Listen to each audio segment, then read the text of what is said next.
As we move forward through time, the warmth of the Egyptian sun gives way to the damp, stone-shadowed alleys of a medieval European town, somewhere in the 13th century. It is early evening now, not morning, the kind of time when light slips low and golden across moss-covered rooftops, and the world feels caught between work and rest. Down a narrow passageway, nestled between a chapel and the outer wall of a merchant's house, a seamstress works by candlelight. Her hands are nimble, her fingers calloused but careful, and the needle flashes briefly in the soft flicker of flame as she mends a tear in a tunic. The cloth is coarse wool, dyed a muddy brown, worn smooth in places by use and time. The garment isn't hers. It belongs to a baker's apprentice who burned a hole near the hem while tending the morning's oven. She's mended dozens like it, and still, each time, there is a quiet sense of purpose, of restoring something broken, of making do. The room she sits in is small, almost a part of the alley itself. Its door opens straight onto the lane, where carts roll by, and children shout and chase hoops in the fading light. The scent of yeast and chimney soot lingers in the air. Outside, the walls drip with moisture, ivy curling up from the foundations. But inside, it is dry, cramped, and warm. A pot of stew simmers on a hearthstone beside her. Threads hang from pegs hammered into the wall, dull grey, deep indigo, and faded red. Some are new, bartered from the dyer, who lives 2 streets away. Others are salvaged from scraps, twisted and stretched until they can be used again. She is not young, but not old either. Perhaps in her middle years, with creases forming around her eyes and a quiet strength in her shoulders. Her mother taught her to sew by the light of rush lamps, and she will teach her daughter the same, if the girl can be spared from washing or bread making long enough to learn. Her work is quiet, but not solitary. People come and go, neighbors with ripped cloaks, traders with worn boots, priests with frayed cuffs. Each one brings their story in the folds of fabric, and she listens, often without speaking, as they tell her of small grievances, lost buttons, and market rumors. In a world where parchment is rare and literacy rarer still, cloth becomes a kind of language where status, struggle, and memory are stitched into every seam. Beneath her window, a tinker sings a low song as he sharpens blades in the street. His rhythm joins the distant toll of the Vesper bell, calling the faithful to prayer. Somewhere across town, a bellows hisses from the forge, and a donkey brays impatiently as it waits to be unhitched. It is the hour of transition, not quite night, not quite day. This is when the town exhales. The rush of market is gone, and the stillness settles over doorways and window ledges, interrupted only by the faint clatter of dishes and the occasional creak of a shutter in the breeze. The seamstress sets down her needle and stretches her hands. Her back aches, as it does most evenings, but the garment is nearly finished. She bites off a length of thread and knots it carefully. The tunic is repaired, not perfect. The patch is visible, the stitch is plain, but it will hold. And in this time and place, that is enough. Life is not seamless, and neither is cloth. Both are patched, adjusted, held together by care and repetition. She folds the tunic and places it in a basket near the door, ready to be returned in the morning. Behind her, the fire has burned low. The stew will be eaten soon, not in silence, but in the murmured conversation of family, of shared space. Her husband, a cooper who makes barrels for wine and salted fish, has already come in from his workshop. Her son helps at the tannery near the river. Her daughter, if she is not at the communal oven or sweeping the steps of the guild hall, may return with news of town gossip or a heel of bread gifted by the baker's wife. This too is history, not the kind with banners and battles, but the kind made in shadows and stitches, passed hand to hand warm from the fire. In this town, like countless others scattered across medieval Europe, most lives passed in rhythms barely noted by the outside world. But if you paused here, in the alley where the seamstress works, you might catch something profound, a sense of continuity, of skill passed from hand to hand, of fabric mended and remended, generation after generation, until even the patches have stories of their own. The candle flickers lower, her hands rest in her lap. Outside, the sky deepens into navy, and the stars appear again. The same stars the potter once saw rise over the Nile, the same stars under which people have always worked, always waited, and always hoped. Long before the hum of engines or the glow of electric light, there were cities that shimmered not with steel and glass, but with scent and silk and song. Along the eastern stretches of the Silk Road, in the 9th century city of Chang'an, the bustling capital of Tang Dynasty China, the air once pulsed with motion. Lanterns swayed in carved wooden frames, prayer flags fluttered beside tiled roofs. The alleys echoed with footsteps from across the continent, as traders and travelers arrived from Samarkand, from Kashgar, from beyond the great Taklamakan desert. And nestled within that convergence of cultures, behind a curved wooden stall adorned with painted dragons and embroidered cloth, a merchant's assistant began his morning's work. He was young, no more than 17, with sleeves rolled high and hair tied back with a strip of indigo linen. The shop he served was modest by Chang'an standards, but well situated, nestled along West Market Street, between a tea house and a calligrapher's studio. Here the rhythm of commerce had its own kind of music, a chorus of bargaining voices, the thump of goods unloaded from camels and mules, the creak of wooden carts, and the occasional trill of a lute from an open window above. His role was simple, but essential.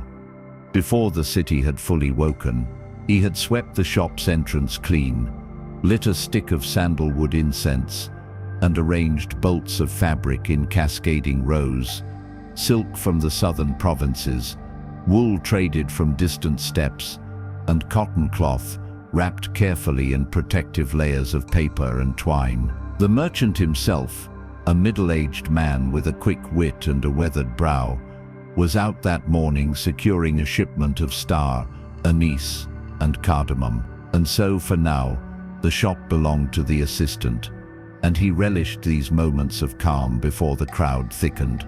He moved quietly, aligning weights on the scale, polishing the bronze cash tray, restacking hand scrolls with lists of recent debts and orders. A monk passed by, humming softly, his robes catching the morning light. The assistant bowed instinctively, then returned to his work. There was a kind of honor in what he did, even if his name would never be known beyond this street. His touch on the silk was careful, respectful. These textiles would clothe scholars and servants alike. Some might be cut into ceremonial robes. Others might travel farther still, westward, bundled onto ships that would cross seas he could only imagine. As the sun rose higher, the sounds of the city grew louder. A Persian trader arrived with glass beads to sell. A woman from Silla, her hair bound with silver pins, inquired about a crimson sash. The assistant welcomed each with a quiet smile, practiced bows, and the subtle grace of someone who understood the flow of commerce, not as a series of transactions, but as a form of storytelling. Each piece of cloth carried more than color and thread. It carried intention. A mother buying fabric for a wedding robe, a scholar selecting something plain for the cold nights of travel, a student choosing blue, his favorite color, with money carefully saved over months. In quiet moments between customers, he paused to gaze down the lane, watching the clouds drift above the tiled rooftops. Smoke rose in curling spirals from the bathhouses and cookshops. Somewhere, Deep in the imperial city, officials read petitions beneath heavy eaves while scribes prepared brushes and ground ink. But here on West Market Street, the world turned more gently. He admired the quiet beauty of balanced scales, the way coin strings looped through brass weights, the way silk caught the light, like water in motion. There was a peaceful geometry to it all, even in the chaos of trade. And though his work was not scholarly or spiritual, he sensed something sacred in its rhythm. The folding, weighing, greeting, listening, arranging, adjusting. As the day wore on and the shadows shifted, he prepared tea, a courtesy for select customers, but also a ritual for himself. The water hissed softly in its kettle. The scent of green leaves filled the shop. For a moment, the world grew still again, held within the steam that rose from the small clay cup in his hands. This moment, like many others, would pass unnoticed by the city beyond. No poem would be written of it, no scroll would record it, but it mattered. He had opened the shop, arranged its goods, welcomed the world, and maintained a thread of continuity older than any one dynasty. Outside, bells chimed in the distance, signaling midday prayers at the Buddhist monastery, not far from the market gate. The assistant tidied the bolts of cloth once more, ensuring the ends were tucked and aligned. His work was far from finished, but as he stood in the soft half-light beneath the silk canopy, a breeze brushing his sleeve, he felt himself as part of something large, woven from countless lives. A pattern too vast to see, but real all the same, shaped not only by emperors and poets, but by hands like his. Far from cities and marketplaces, away from the murmur of traders and the rhythm of spinning wheels, history also unfolded under open skies. In the highlands of the Andes, centuries before the arrival of European ships along the coasts of South America, a Quechua-speaking shepherd guided his flock along the winding slopes of a terraced hillside. The morning air was thin and sharp, tinged with the smell of moss and stone, and above him stretched a canvas of shifting clouds and vast blue silence. He was not alone in the world, but he often moved as if he were just himself, his animals, and the ancient land that held them both. His name, too, is lost to time, but he was likely born in one of the smaller ailes, family-based communities nestled among the stepped fields and woven networks of footpaths that linked this high-altitude world. His parents taught him to read the weather by cloud shapes and to measure distance by footfall and breath. His fingers were strong, thickened from braiding rope and carving reeds. His skin was weathered from sun and wind, his eyes narrow and steady, and each day, as dawn brightened behind the snow-capped peaks, he gathered his flock, a mixture of llamas and alpacas, prized not just for their wool, but for their strength and sure-footedness, and began the slow, thoughtful walk up into the hills. The land around him was older than empire. Though he lived within the reach of the expanding Inca state, and though he occasionally visited stone way stations stocked with dried maize and salt, most of his time was spent beyond walls and ceremonies. The terraced fields carved into the hillsides had been there for generations, holding back erosion with quiet engineering. Springs gurgled from the rocks, cacti bloomed in the crevices, and the stones underfoot were smooth from centuries of passage by traders, messengers, herders and spirits alike. It was a world of cycles. Life moved with the sun, the wind, and the slow rhythm of chewing coca leaves while watching the clouds. By midday he reached the upper pasture. The air here was thinner and the silence deeper. He sat on a flat stone to rest, pulling from his woven bag a small packet of toasted corn and dried chuño, freeze-dried potatoes prepared by a method passed from parent to child for longer than anyone could say. As his animals grazed quietly, he watched the sky for signs. The shape of condor wings meant luck. A sudden gust from the east foretold weather. The sun's angle against the cliffs told him how long he could stay before beginning the descent. This was not superstition but lived knowledge, collected not in books but in bodies and memory. A shepherd's science, precise and practical.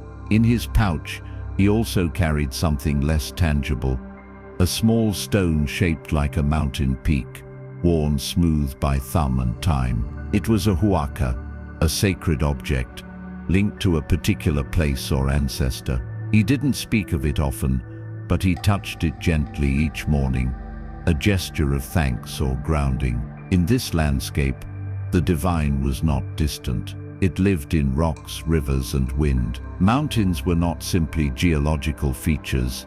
They were opus, living presences with moods, desires, and histories. The shepherd didn't need to visit temples or speak to priests. His devotion was in footsteps and care, in the soft whistling he used to guide the animals, in the way he placed each foot on the path with quiet attention. Later in the afternoon, he began the return. The shadows grew longer on the trail, and the sound of distant flutes drifted from a neighboring slope, where another shepherd signaled his presence with music. These songs, played on simple reed pipes, were more than entertainment. They were communication, both to fellow herders and to the spirits of the hills. The melodies shifted with season and mood. Some called to the animals, others warded off bad weather, and still others simply passed the time, weaving a kind of private beauty into the long walks. By the time he reached the lower fields again, the sun was gold and low. Smoke rose from his family's hearth. Children's laughter echoed from near the irrigation channel. He would eat that night beside a stone wall with his parents and younger siblings, dipping bread into soup thickened with quinoa and herbs. And perhaps, if there was time before dark, he would help twist fibers into rope or mend the roof with fresh thatch. But for now he paused, just a few steps from home, and looked back up the slope. The sky was beginning to deepen. Stars already twinkled along the edges of the horizon, and the great peaks glowed with fading warmth. He had not built a monument, nor signed a treaty, nor changed the course of a nation, but he had tended his animals, read the sky, and walked the path. And in doing so, he had sustained a pattern older than language, older than empire, a way of being in the world that rested not on conquest, but on attention. History often remembers rulers, but here, beneath the towering Andes, the shepherd had lived a day filled with quiet meaning, and tomorrow he would do it again, with the same slow care, the same steady breath, and the same stars above. In the northern lands, where winters stretched long and the air always carried a touch of salt or snow, the heart of daily life pulsed quietly within the thick wooden walls of a Norse longhouse. Somewhere along the fjords of 10th century Scandinavia, nestled between icy inlets and evergreen forests, one such home stood solid against the wind, its sloping roof thatched with turf, its doorway low, its central hearth smoldering with the remains of the morning's fire. And in that long, smoky room where warmth was treasured and time moved with the rhythm of tasks, a woman bent over a spindle, twisting wool into thread by hand. She had risen before the sky lightened, her breath visible in the cold air as she shook out the ashes and rekindled the fire. The longhouse, one shared by several generations of her family, still dozed in shadow, but her work had already begun. A heavy iron pot simmered over the flames, its contents bubbling with oats and foraged berries. The scent of pine smoke hung in the rafters. She worked slowly, steadily, the spindle turning between her fingers, drawing out the fiber spun from sheep's wool she had carded herself only days before. Each length of thread added to the skein was a quiet thread in the larger fabric of life. She was not alone in the house. Her husband was already outside tending to the animals in their small enclosure. Sheep, goats, and 2 oxen that pulled the family's cart. Her mother stirred beneath fur covers nearby, and the children still slept, bundled together near the wall, their feet nestled against the warmth of a loyal dog. As the fire grew stronger, light flickered across the beams of the roof, beams carved long ago from sturdy pine and blackened over time by decades of smoke. The air was dense, warm, and familiar. Outside, the world was rough and raw, but inside, under this vaulted ceiling of wood and memory, the pace of life was measured and rhythmic. Once the children awoke, the longhouse would fill with low conversation, the shuffle of feet, the clatter of bowls. The eldest would help grind grain for flatbread, using a pair of heavy stones. The younger ones would help fetch water from the stream, dodging patches of ice and mud. Life here was not romantic, nor easy, but it was real, defined not by fame or fortune, but by shared labor and quiet continuity. While the men of the village might leave on journeys, some to trade, others to raid, it was often the women who kept the world in balance, stitching the threads of domestic life into a strong, unbroken pattern. After the morning meal, the woman stepped outside to beat the dust from furs that hung along the wall. The cold bit at her face, but the sky was clear, and she paused to breathe in the day. A raven croaked from the treetops. Down by the water, someone split logs for firewood. The village was small but lively, smoke curling from neighboring homes, tools clinking in the smith's shed, voices carrying faintly from the shore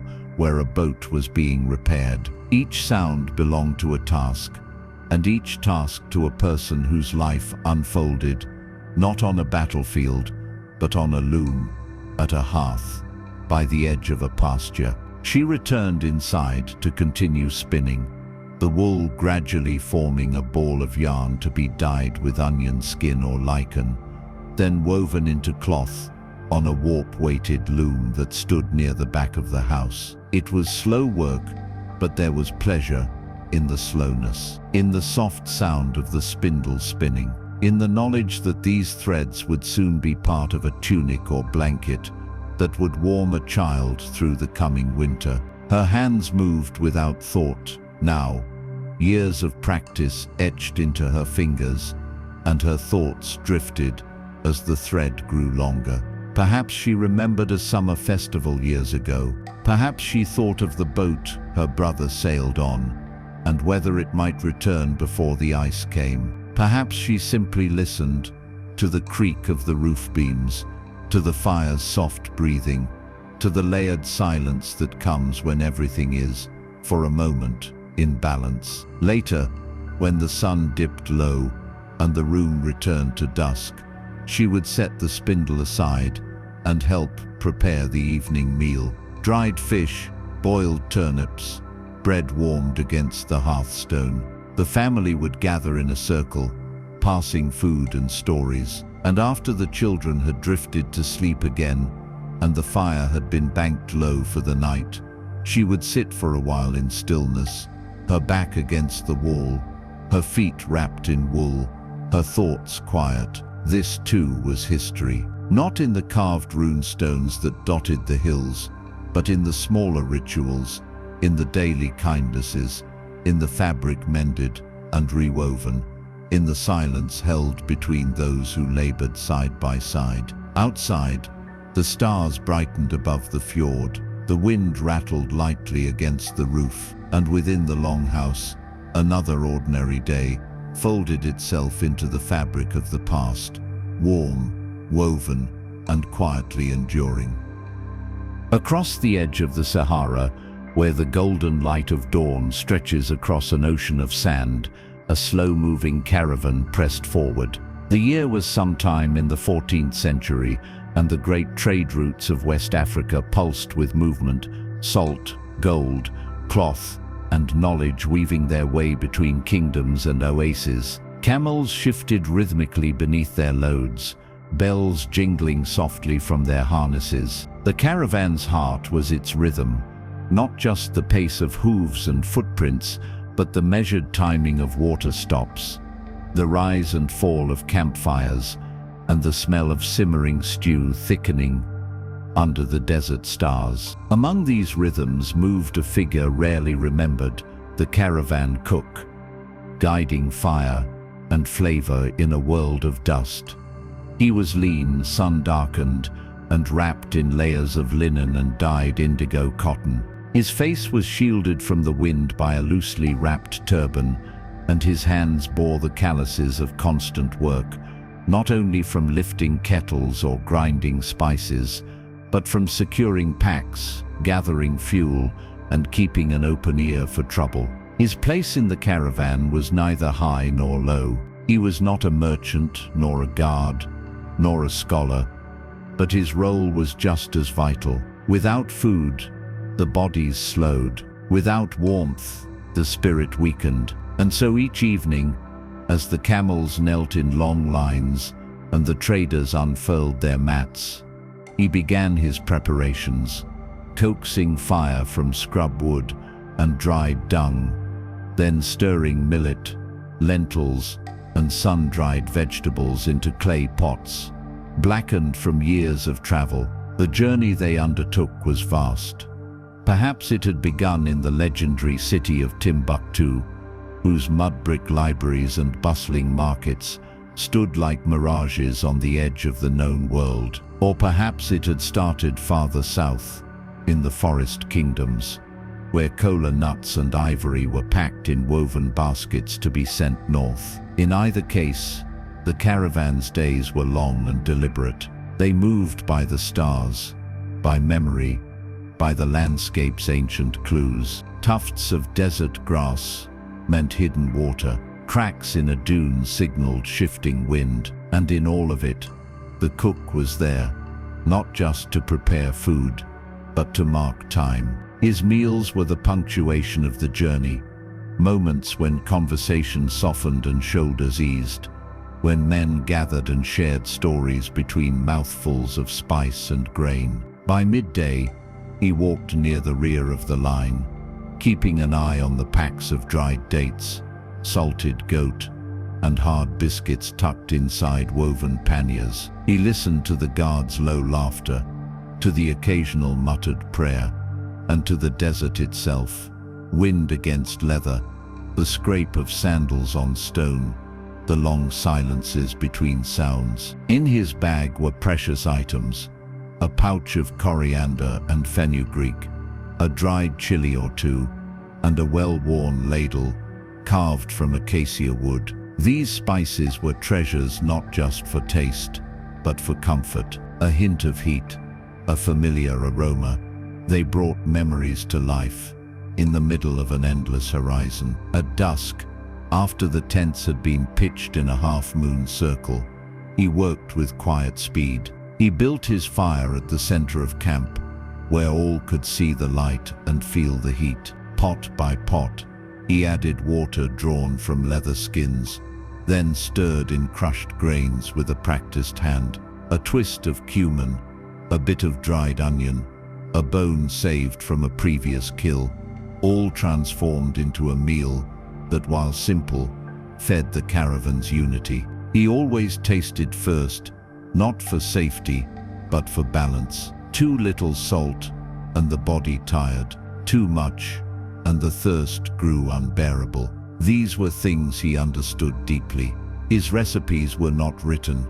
They were remembered through fingers, breath, and repetition. As the night deepened and the desert cooled, the camp fell quiet, except for the soft sounds of chewing and the murmur of gratitude. Conversations drifted from trade and terrain to stories of cities with golden gates and wells that never ran dry. Around the fire, faces glowed orange, flickering with light. The cook sat a little apart, not for pride, but for clarity. He watched the embers. He cleaned his pots with sand and a strip of cloth. He tucked away the last remaining scraps for the next day's journey. And sometimes, when the wind was still and the stars stretched high above, he whispered a line of an old song his mother once sang. half prayer, half lullaby, lost to all but him. He would rise before the sun again, the camels would groan, the men would stir, and the caravan would move on. But for this night, the cook rested. His hands, which had ground, stirred, ladled and soothed, lay still. He had shaped the invisible fabric of the journey, not in gold or maps, but in the warmth of shared meals and the steady promise that no matter how long the road, something hot would greet them at its end. It was a quiet kind of leadership, woven through smoke, spice, and the soft weight of trust. In a stone chamber lit only by the flickering breath of tallow candles, the scribe leaned over his parchment with careful, steady hands. It was the 12th century, and the monastery walls around him stood thick and weathered, built to hold out wind and time alike. Outside, the world carried on in fields and forests, the clatter of hooves on frozen ground, the soft rustle of winter wheat, the bark of dogs echoing down narrow village paths. But here, inside the scriptorium, time moved differently. It moved with the slow scratch of ink on vellum. With each letter formed, each curl and loop, the scribe gave structure to silence. He was not a monk of high rank. He did not give sermons, nor oversee land holdings. His hair, once dark, was now laced with grey, and his joints sometimes ached with the cold that crept in through the stone floor. Yet every morning, after prayers and a meagre meal, he took his place at the narrow wooden desk that had become his world. In front of him lay a page half-filled, Latin script, tight and slanted, its lines ruled faintly beneath. The ink had been mixed by his own hand, from oak galls and iron salts. The quill was trimmed that morning, its nib cut with care. To some, these tools were mundane. To him, they were sacred instruments. His task today was to copy a psalter, line by line, for a small church 2 valleys away. The work was not glamorous, and it would never bear his name, but it would sit on a lectern, perhaps read aloud by a young deacon in candle-lit evenings, perhaps opened in moments of quiet grief or gratitude. And so, though his back ached and the air was cold enough to fog his breath, he leaned forward again and dipped his quill, continuing the slow procession of letters. Dominus illuminatio mea, the Lord is my light. The room around him was hushed, broken only by the rustle of parchment, the gentle cough of another scribe 2 desks over, the low creak of roof beams settling in the wind. These were his companions: silence, discipline, patience. He had chosen this life not for solitude, but for focus. Here, surrounded by ink pots and sharpened blades, he could bring order to thought. He could take the ephemeral and give it shape. The texts he copied, scripture, chronicles, commentaries, were not always divine, but they were enduring. In a world of storms and shifting borders, they were a kind of anchor. Occasionally, he allowed himself a small indulgence, a margin flourish, the twist of a vine, the gilded eye of a bird. These were not random, they were memory made visible, a song once heard, a leaf pattern from a childhood grove, the gesture of a hand now gone. No one would know what they meant, but they gave the page warmth, and warmth mattered, even in ink. By midday, the scriptorium filled with a little more light, slanting through the narrow windows to paint golden pools on the flagstone floor. The other scribes paused to stretch. One whispered a prayer, another rubbed his eyes. The scribe did the same, then pulled from beneath his robe a cloth-wrapped piece of bread, still dense and slightly sour from yesterday's baking. He chewed slowly, savoring not just the food, but the stillness. It was a kind of intermission, not from labor, but from expectation. Outside these walls, time rushed on. Here, it gathered itself carefully, 1 letter at a time. In the afternoon, the wind picked up. The candles flickered. Somewhere in the distance, a bell tolled. The scribe resumed his work. He moved not quickly, but consistently, fingers ink-stained, eyes steady. His pace was slow by design. Each mark was deliberate, formed with intention. Mistakes could not be erased. They had to be scraped carefully with a knife. The vellum smoothed and dried, the line rewritten with a steadier hand. There was no room for haste, and no need for it. His goal was not to finish, but to preserve, not to display brilliance, but to offer clarity. As dusk approached, the scriptorium dimmed again, and the day's labor came to a close. The pages he had filled were set aside to dry. He cleaned his tools with a strip of wool, whispering the same blessing he always did as he capped the ink jar. Sit verbum in cord meo, may the word dwell in my heart. Then he rose slowly, stretching stiff joints, and made his way to the chapel for evening prayers. His feet moved softly across stone, worn smooth by generations. The walls glowed faintly in the fading light, and the scent of incense lingered like memory. That night, he would sleep in a small cell, warmed by a single woolen blanket and the embers of the day's work. He would dream not of glory or recognition, but perhaps of lines still unfinished, of the perfect curl of a letter, or of words yet to come. His work would be bound in leather and passed on, unadorned by authorship, yet bearing the quiet strength of his devotion. He had not ridden into battle, nor led a council, nor built a tower, but with each day, each stroke, he added to the long, steady voice of human thought, a voice that would speak long after his own had fallen silent. Along the curve of a rocky coastline, where olive trees lean into the wind and the sea breathes in long tidal sighs, a woman stood barefoot on the morning wet stones. It was the 5th century BCE, and the islands of the Aegean hummed with life. Not just in temples and theaters, but in the small brine-scented coves where daily labor unfolded with quiet endurance. In this place, history was not a stage for speeches or battles, but a net cast wide into the shallows, drawn in slowly, heavy with the silver flicker of fish and the salt of lived time. She rose before the sun, as always. Her hut was set slightly above the shoreline, half hidden by low shrubs, and the bones of driftwood propped against the wall. Inside, her husband still slept, and her youngest child curled beside him, legs tucked under a blanket of woven reeds. She moved without sound, wrapping her chiton close and stepping outside into the cool air. The stars were just beginning to dim.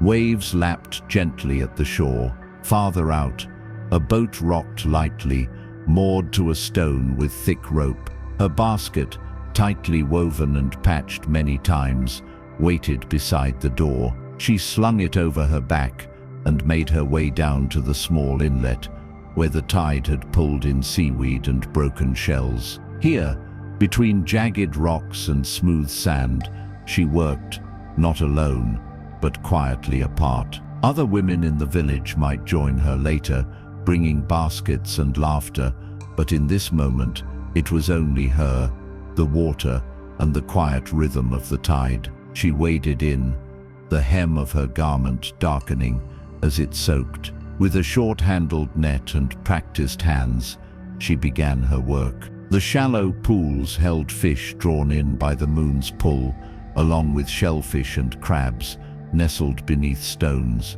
Her fingers knew where to reach. She moved slowly, not to disturb the water, not to waste motion. She hummed a little as she worked, something tuneless and old, a rhythm more than a melody, passed from mother to daughter through many dawns. Her catch was modest, as it usually was: a few wriggling smelt, a small octopus, clusters of mussels clinging to rock. She placed each carefully in the basket, ensuring nothing was crushed. and stood now and then to stretch her back and gaze toward the open sea. Fishing was not merely survival here.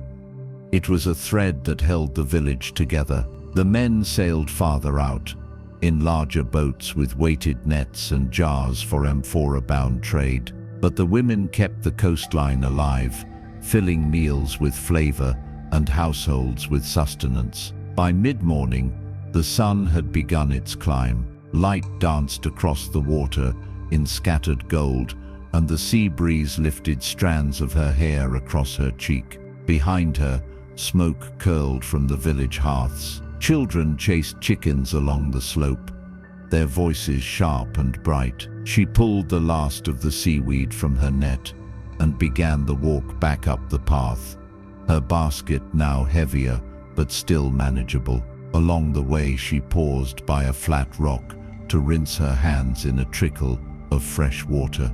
The salt would crack her skin if left too long. Her grandmother had taught her that. At home, she spread her catch on a flat tray to sort and clean. A knife, curved and dull from use, helped her open shells and prepare the meat. She worked with quiet focus, occasionally glancing to the side when her child stirred, then drifted back to sleep. Soon, her husband would rise and prepare to carry a portion of the fish to market, walking inland to barter for barley or oil. She would keep the rest for the midday meal, grilled over a small fire with herbs gathered from the hillside, served on clay plates worn smooth by years of washing.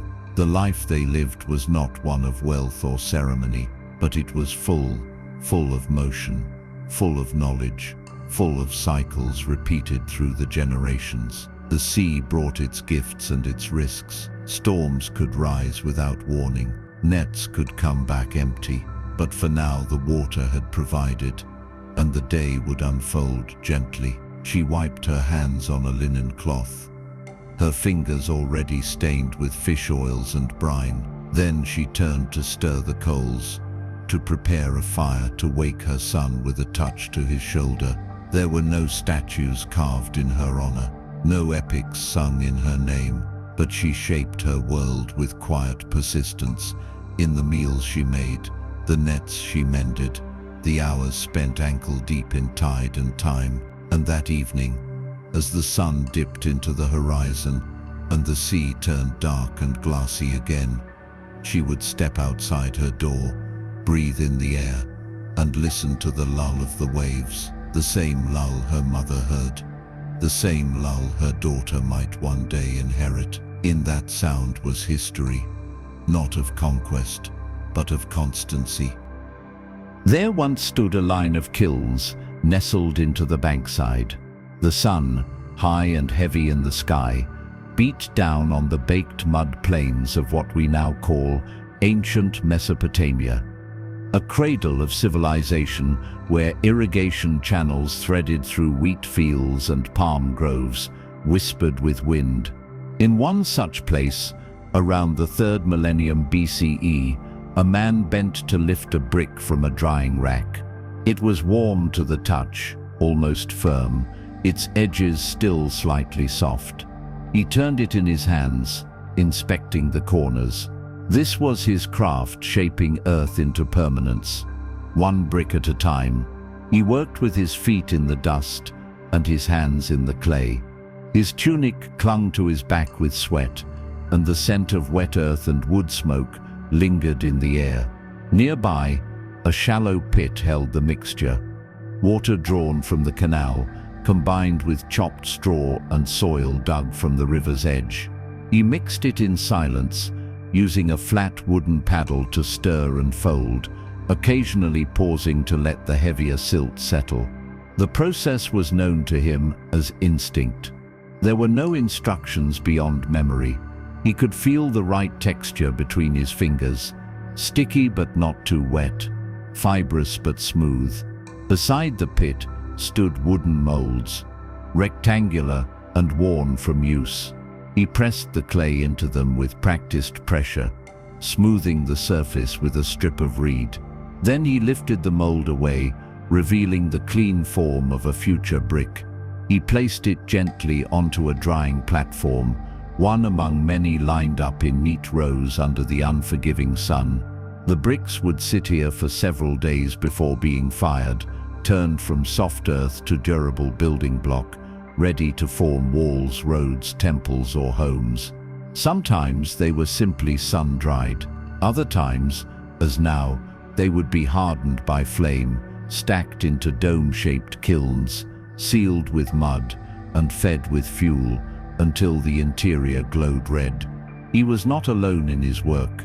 Others moved about the yard, younger boys carrying water jars, an older man feeding twigs into the kiln's mouth. Voices rose and fell in soft, rhythmic conversation. No one shouted. The labor was constant, but it was known, shared, and steady. At midday, the workers would retreat to a shaded awning, where a cloth hung to break the heat. They would eat from shared baskets. Flatbread, dried dates, and lentil mash wrapped in leaves. The brickmaker sat cross-legged on the ground, wiping his hands on his knees, feeling the grit cling to his skin. They drank water from clay jars and passed around bits of fruit, savoring the sweetness before returning to the long heat of the afternoon. This man's name, like so many others, has vanished from record. He did not inscribe cuneiform tablets, nor advise kings, but his work supported the very structures those kings ruled from. His bricks formed the walls that sheltered scribes, the floors beneath merchant stalls, the arches above temple gates. They were plain, unadorned, and heavy, but within them lived a kind of quiet durability. And if one cracked or broke, it was not discarded, but reused. Everything had purpose. Everything had weight. Occasionally, a foreman would arrive with instructions. This kiln's batch would go to the priestly quarter, that one to a new granary. The brickmaker would nod and continue. He marked some bricks with simple impressions, symbols pressed in with a stylus or cord, identifiers of place or batch. Sometimes a child wandered in from the village, curious and barefoot, watching the process with wide eyes. He might press the child's hand into a soft brick for fun, leave it hidden among the others. A quiet act of mischief or memory. As the sun lowered and the shadows grew long, he prepared the next kiln for firing. The bricks were stacked with small gaps to allow heat to circulate. A domed layer was added to seal the chamber. Then the fire was lit, slowly at first, then fed with dried reeds, palm fronds, and old wood. Smoke rose in twisting plumes into the evening air, mingling with the cries of birds returning to their roosts. The heat pulsed outward. He stood near it, watching, not to admire but to ensure balance. Too much heat too quickly, and the bricks might fracture. Too little, and they would remain soft. When the flames were steady, he sat again, rubbing clay from his hands with a worn cloth. The smell of fire reminded him of every other evening, just like this. Endless, familiar, real. He would go home soon to a house built of the very bricks he helped form. His wife would have prepared a stew of barley and leeks, perhaps with a touch of garlic or lentil. They would eat on the floor, beside a low oil lamp, and speak of simple things, weather, dreams, market rumors, and then sleep would come, not as a dramatic end, but as another small ritual earned by the weight of the day. He would rise tomorrow and begin again. The bricks would need turning, the clay would need mixing, the kilns would need watching. In this rhythm, he did not chase legacy. He shaped it, quietly, one brick at a time. The streets of Baghdad, in the height of the Abbasid Caliphate, pulsed not with chaos, but with choreography. Under the golden haze of an early 9th century morning, the city stirred to life as it had for decades, softly at first with the creak of shutters, and the distant bleating of goats, and then steadily rising into the music of movement. Along the sun-warmed tiles of a covered market street, tucked between a bookseller's stall and a vendor of dates, sat a man behind a low table.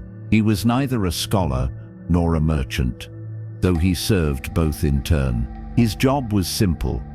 He weighed. Before the scrolls were sold, before spices were ground, before silver changed hands, the scales had to balance. And so the weigher came early, setting his small canopy in place, brushing dust from the surface of his brass scale, and laying out his smooth, round counterweights one by one. They glinted dully in the light. Some were marked in Kufic script, others not at all. Their shapes were familiar to his hands. He could tell by touch which was the dirham weight, which the quarter, which the minuscule sliver used only for saffron or musk. He was an older man now, with a quiet demeanor and a beard that grayed long before his mind did. His robe was plain cotton, and his sandals bore the impression of years spent seated, cross-legged, on the same woven mat. He arrived before most of the market opened. The baker 2 stalls over was still tending to his first batch of bread, and the cobbler had not yet rolled up his awning. But the weigher liked this hour.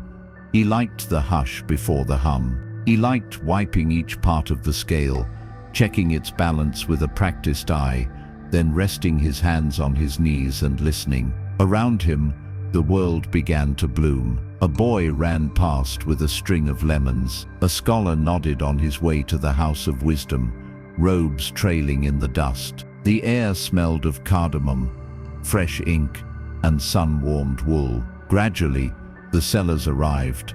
Cloth merchants unfurling bolts of silk, potters clinking cups into tidy rows, and date sellers mounding their wares into golden pyramids. But sooner or later, they all came to him. Even the richest trader would not close a deal without a neutral hand to weigh the goods. Trust was measured here, in grams and grains, in small acts of attention. He greeted each visitor with a quiet word, sometimes a nod, sometimes a question about family. A woman selling cinnamon handed him a parcel wrapped in palm fiber. He placed it gently on one side of the scale, then selected weights with the calm precision of someone who knows exactly how long each object will take to settle.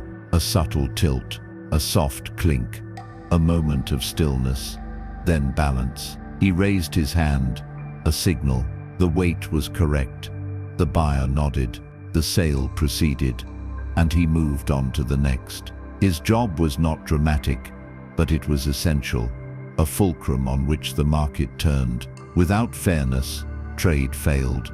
Without certainty, trust dissolved. He had watched boys grow into men behind these stalls. He had weighed grain for a widow who now sent her daughter in her place. He had seen mornings of celebration, days of scarcity, and hours when the streets fell silent for prayer, or grief, or rest. Through it all, he remained, constant, observant, quiet. Sometimes, when the flow slowed, he would trace the small scratches on the surface of his table, marks made by decades of measuring, moments etched into the wood by accident or habit.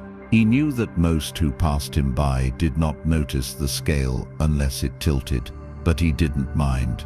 He had long ago let go of needing to be seen. It was the weight that mattered, the balance, the pause before decision, the knowledge that for just a second the world could rest in equilibrium, if only between 2 brass pans. In the late afternoon, when the sun slanted through the colonnade and the shadows of hanging fabrics grew long, he packed his things with the same care he unpacked them.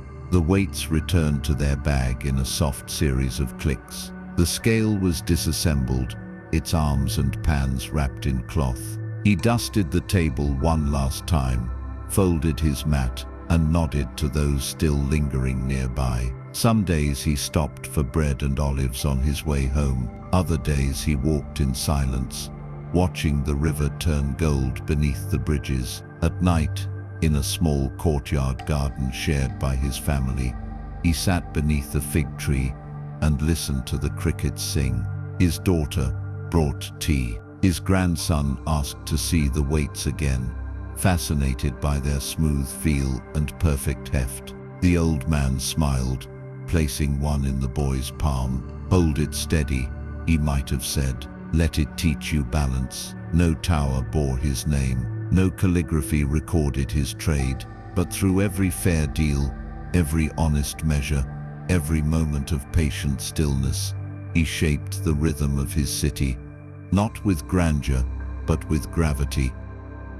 The scent of thyme, honey and dust drifted gently through the hills of classical Sicily, where the air was dry and golden, and the hum of bees carried softly through the olive groves. It was the 4th century BCE, and though the island had been touched by the hands of many Phoenicians, Greeks, Carthaginians, life on the land remained rooted in rhythms older than any city-state. On a slope warmed by morning sun, a woman approached her hives with calm steps, a clay pot balanced against her hip, and a cloth tied carefully around her face. The bees stirred but did not scatter. They knew her. She had tended this small apiary since her youth, when her mother first taught her how to move gently among the hives, how to watch the clouds for signs of rain, how to listen to the pitch of the hum. She wore no veil, only a strip of linen to keep the bees from her mouth and nose, and she moved without fear, slow, deliberate, and respectful. The hives were shaped from hollowed logs, mud plastered in places, their mouths narrow to protect against wind and intruders. Wild flowers clung to the edges of nearby rocks, and the bees moved in golden threads between flower and hive, never still, never hurried. This was not a rich woman's life, nor a dramatic one, but it was full of precision, patience, and care. Her mornings began before the sun fully crested the horizon. Bread was baked, goats milked, and then, with her tools, a curved knife, a clay jar, and a bit of smoke from burning thyme, she walked the familiar path toward the grove where the hives stood. Today was a harvesting day. Not all the hives would be opened, only a few, chosen by instinct, past experience, and the quiet intuition passed down through generations of women who learned the bees' moods as one might learn the tones of a song. She crouched before the first hive, wafting the smoke gently toward the entrance. The bees responded not with aggression, but with a kind of sleepiness.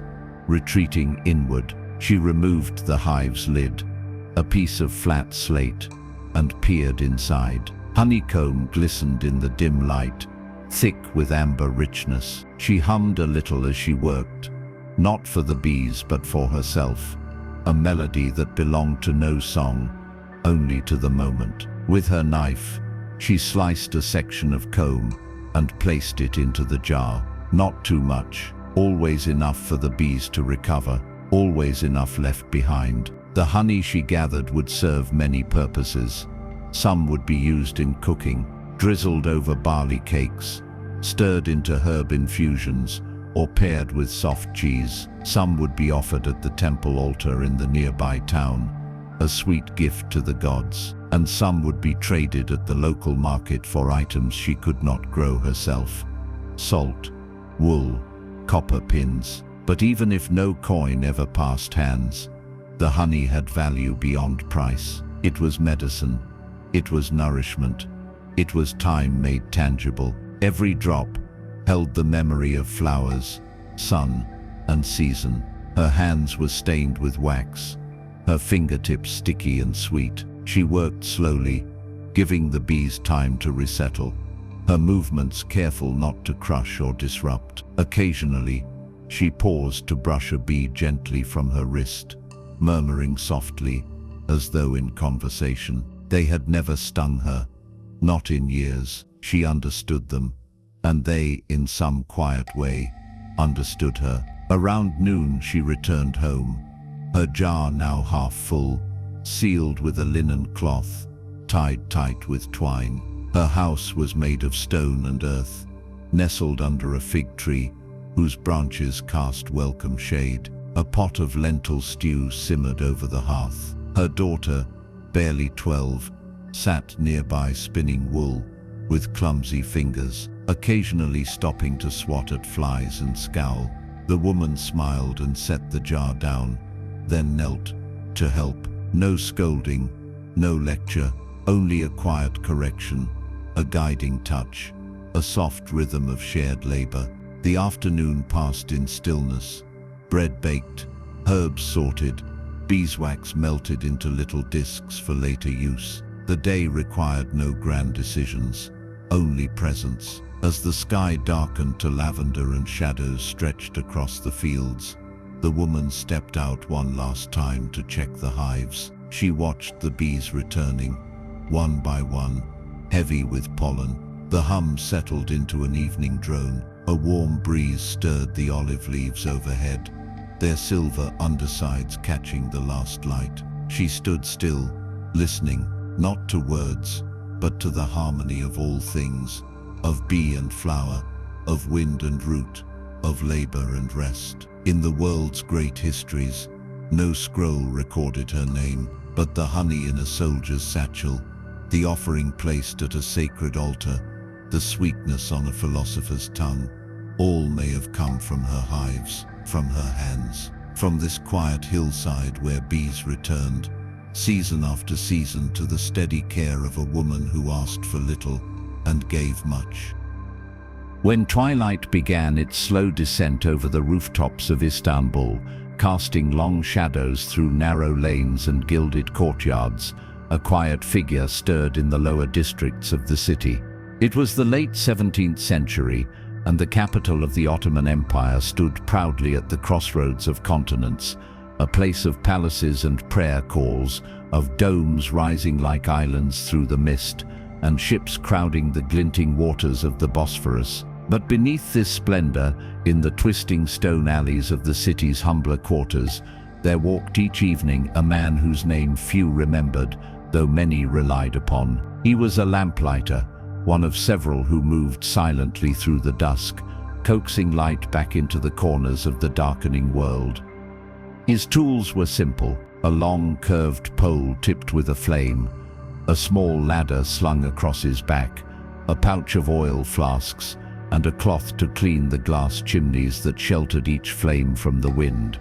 His coat was worn and patched, his boots soft with age, but he moved with a certain grace, the rhythm of someone who has walked the same path so many times that his body remembers the stone beneath his feet. His route wound through a modest neighborhood near the city walls, where wooden homes leaned inward like quiet gossipers, and cats darted between crates and steps. He began each evening, just after the call to prayer echoed across the city, the muezzin's voice rising above rooftops and minarets like a ribbon of devotion. By that time, shopkeepers had begun to shutter their stalls, and the scent of grilled fish and lentil soup curled from open windows. Children played in courtyards, their laughter quick and bright as mothers called them home. In this in-between hour, when daylight faded and the oil lamps remained cold, the city held its breath. And then,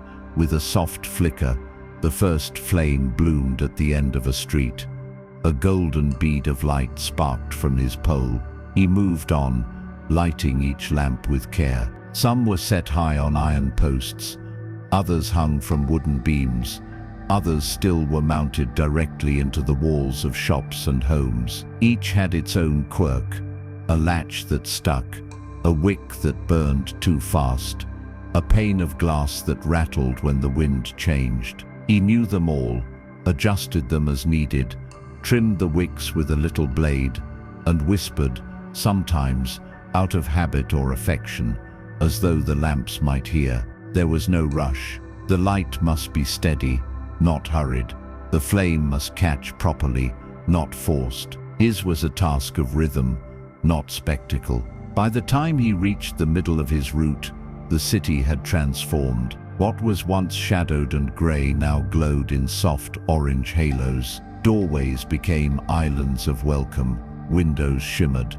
The reflections of the lamps danced in puddles left by the afternoon rain. People nodded to him as he passed. A baker offered a scrap of warm bread. A boy asked if he could help and was handed a small wick to carry. He was not famous, but he was known, not for words but for presence, a figure who arrived with dusk and left behind the light. His thoughts wandered as he worked, sometimes to his own childhood, in a house not far from here, where he remembered his grandfather lighting lamps with a similar pole, his steps slow and deliberate even then. Sometimes to the stories he overheard in passing, of ships arriving from Alexandria, of weddings planned, of a neighbor's illness. He did not intrude, but he witnessed. In many ways he was the city's quiet observer, marking time, not in calendars, but in seasons of light. Winter lamps burned longer, summer ones, barely an hour. Ramadan changed the rhythms entirely. Later starts, faster paces, a different pulse. At the end of his route, near a small mosque with ivy climbing its walls, he paused to rest. The last lamp of the evening stood on a narrow bridge above a drainage canal, its post slightly tilted, the flame always tricky. He struck the light, lifted it carefully, and watched the flame take. It danced for a moment, unsure, then settled. That was always the best part. The moment of stillness after the catch, when the darkness gave way without protest. He stood there a while, watching the river of golden light stretch back along the street behind him, marking his path like footsteps in reverse. Later, in his small home above a grocer's shop, he would eat quietly beside his wife, their meal modest but warm: olives, flat bread, lentils, and a bit of cheese. He might hum a tune passed down through his family, something half-remembered and worn smooth with time. Then he would sleep, rising early to clean his tools, prepare the wicks, refill the oil. The lamps did not light themselves, and the night always came again. He left no writings, carved no monuments, led no charges into battle, but he made the night bearable. He softened its edges. He offered a small promise with each light, that darkness, no matter how wide, could always be broken by care. And in the flicker of every lamp he lit, there lived a history of trust, that someone, somewhere would walk the streets before nightfall and leave a little warmth behind. The scent of parchment and glue filled the narrow workshop just off the Rio del Gafaro, where canals curved like veins through the heart of Renaissance Venice. The year was 1492, and while ships from the Republic reached faraway shores carrying silk, glass, and rumor, another kind of vessel was crafted here, one made not of timber and sail, but of paper, thread, and leather. In the quiet morning light that filtered through warped glass panes, a bookbinder sat hunched over his workbench, threading needle through folded pages with a rhythm as steady as breath. The shop was small, cluttered, and warm with the faint heat of drying glue. Shelves lined the walls from floor to ceiling, filled with volumes in various stages of completion. Some bore the ornate gold leaf of commissions bound for noble households. Others were plainer, stitched ledgers for merchants, prayer books for humble chapels, notebooks waiting to be filled by scholars at the nearby scuola. Each was crafted with the same care, no matter its destination. The binder did not choose what would be written on the pages. He gave the words their home. His hands were stained with ink and paste, his fingertips hardened from years of pressing, smoothing, trimming. He wore a leather apron, faded and cracked at the edges, and his spectacles rested low on his nose as he examined a new gathering of folios. Thin parchment sheets folded together, their edges rough, their grain soft to the touch. He inspected each one before sewing, running his thumb gently down the spine fold, aligning them into a text block with practiced precision. Outside, the city stirred to life. Gondoliers shouted greetings across the water. Bells from distant churches rang in overlapping tones. The scent of baked bread and canal water drifted in through the open window. But the bookbinder remained in his world of pages and thread. With a curved needle, he pierced the fold of the first quire and passed the linen thread through, drawing it tight and moving on to the next. His spine sewing frame, a simple wooden device, held the cords taut as he worked. The thread hummed faintly against the tension, a sound he barely noticed anymore. It was the background music of his life. He had begun as an apprentice years ago, under a master known more for silence than speech. From him, the binder learned that a book was more than paper. It was a structure. A spine must bear weight. A cover must breathe. The grain of the parchment mattered.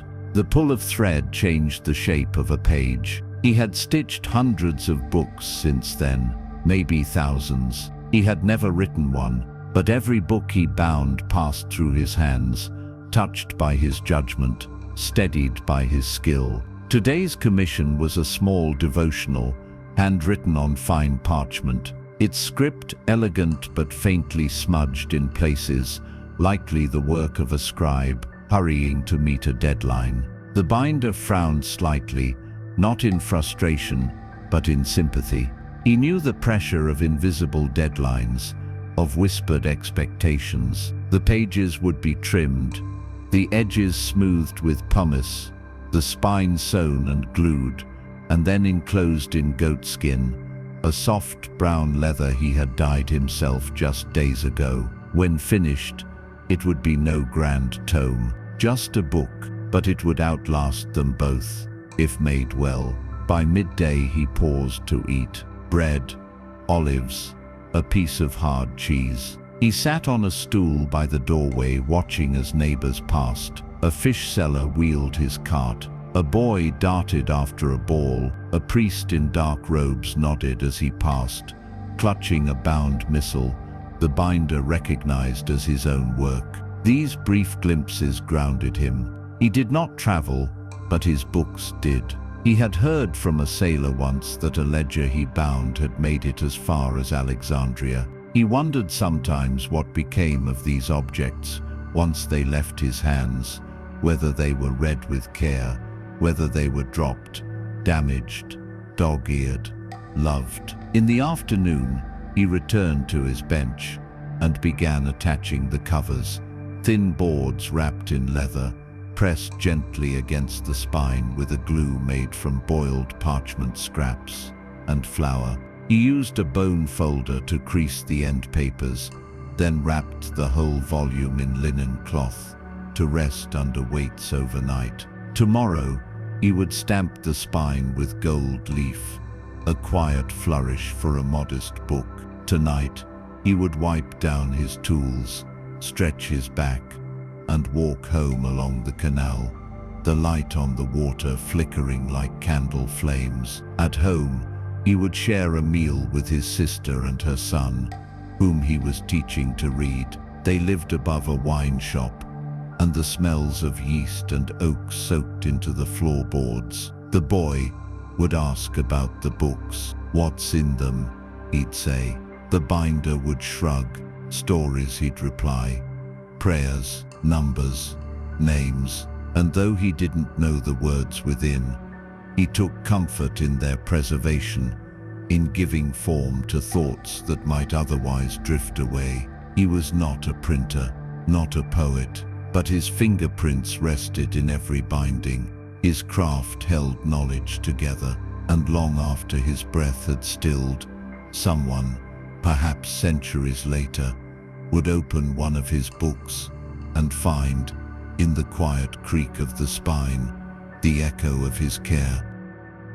Beneath the pale winter sun of 19th century Russia, where frost clung to every sill and chimney smoke unfurled slowly into the grey sky, a washerwoman bent over a wooden basin near a half-frozen stream.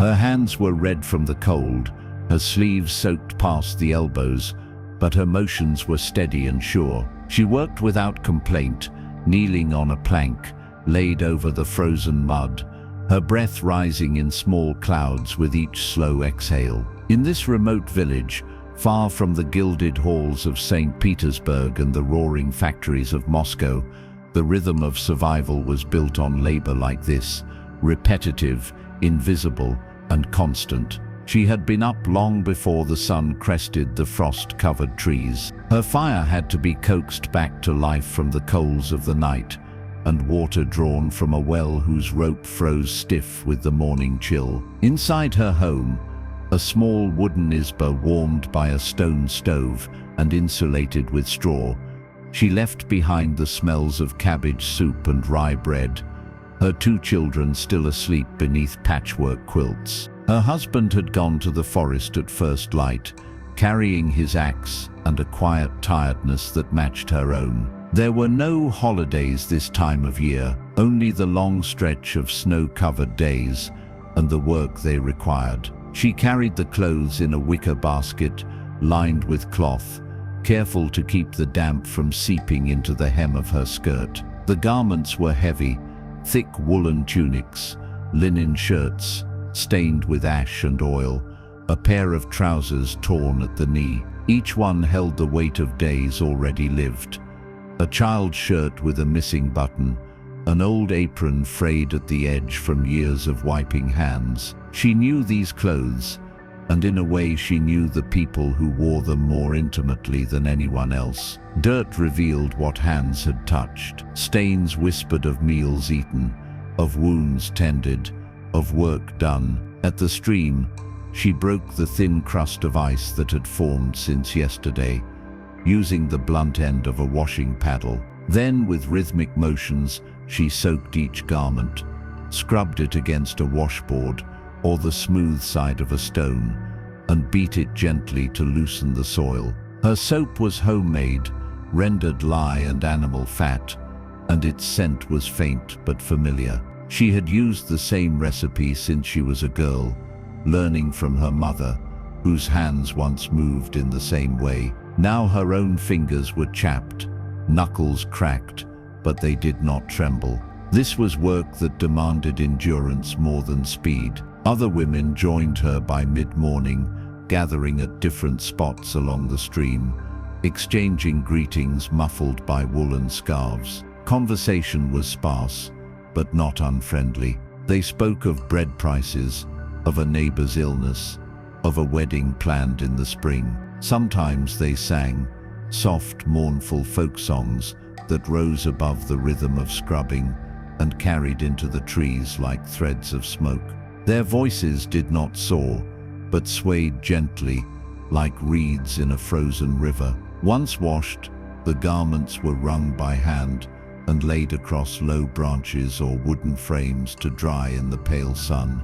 The cold air did not help, but it crisped the fabric and pulled the moisture slowly out. Some clothes would be carried home still damp and hung inside by the stove, where steam would rise from them in the warm breath of evening fire.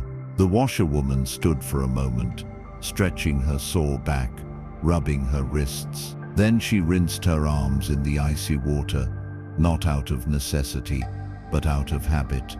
A ritual to cleanse, to pause, to reorient. Back at home, the day continued.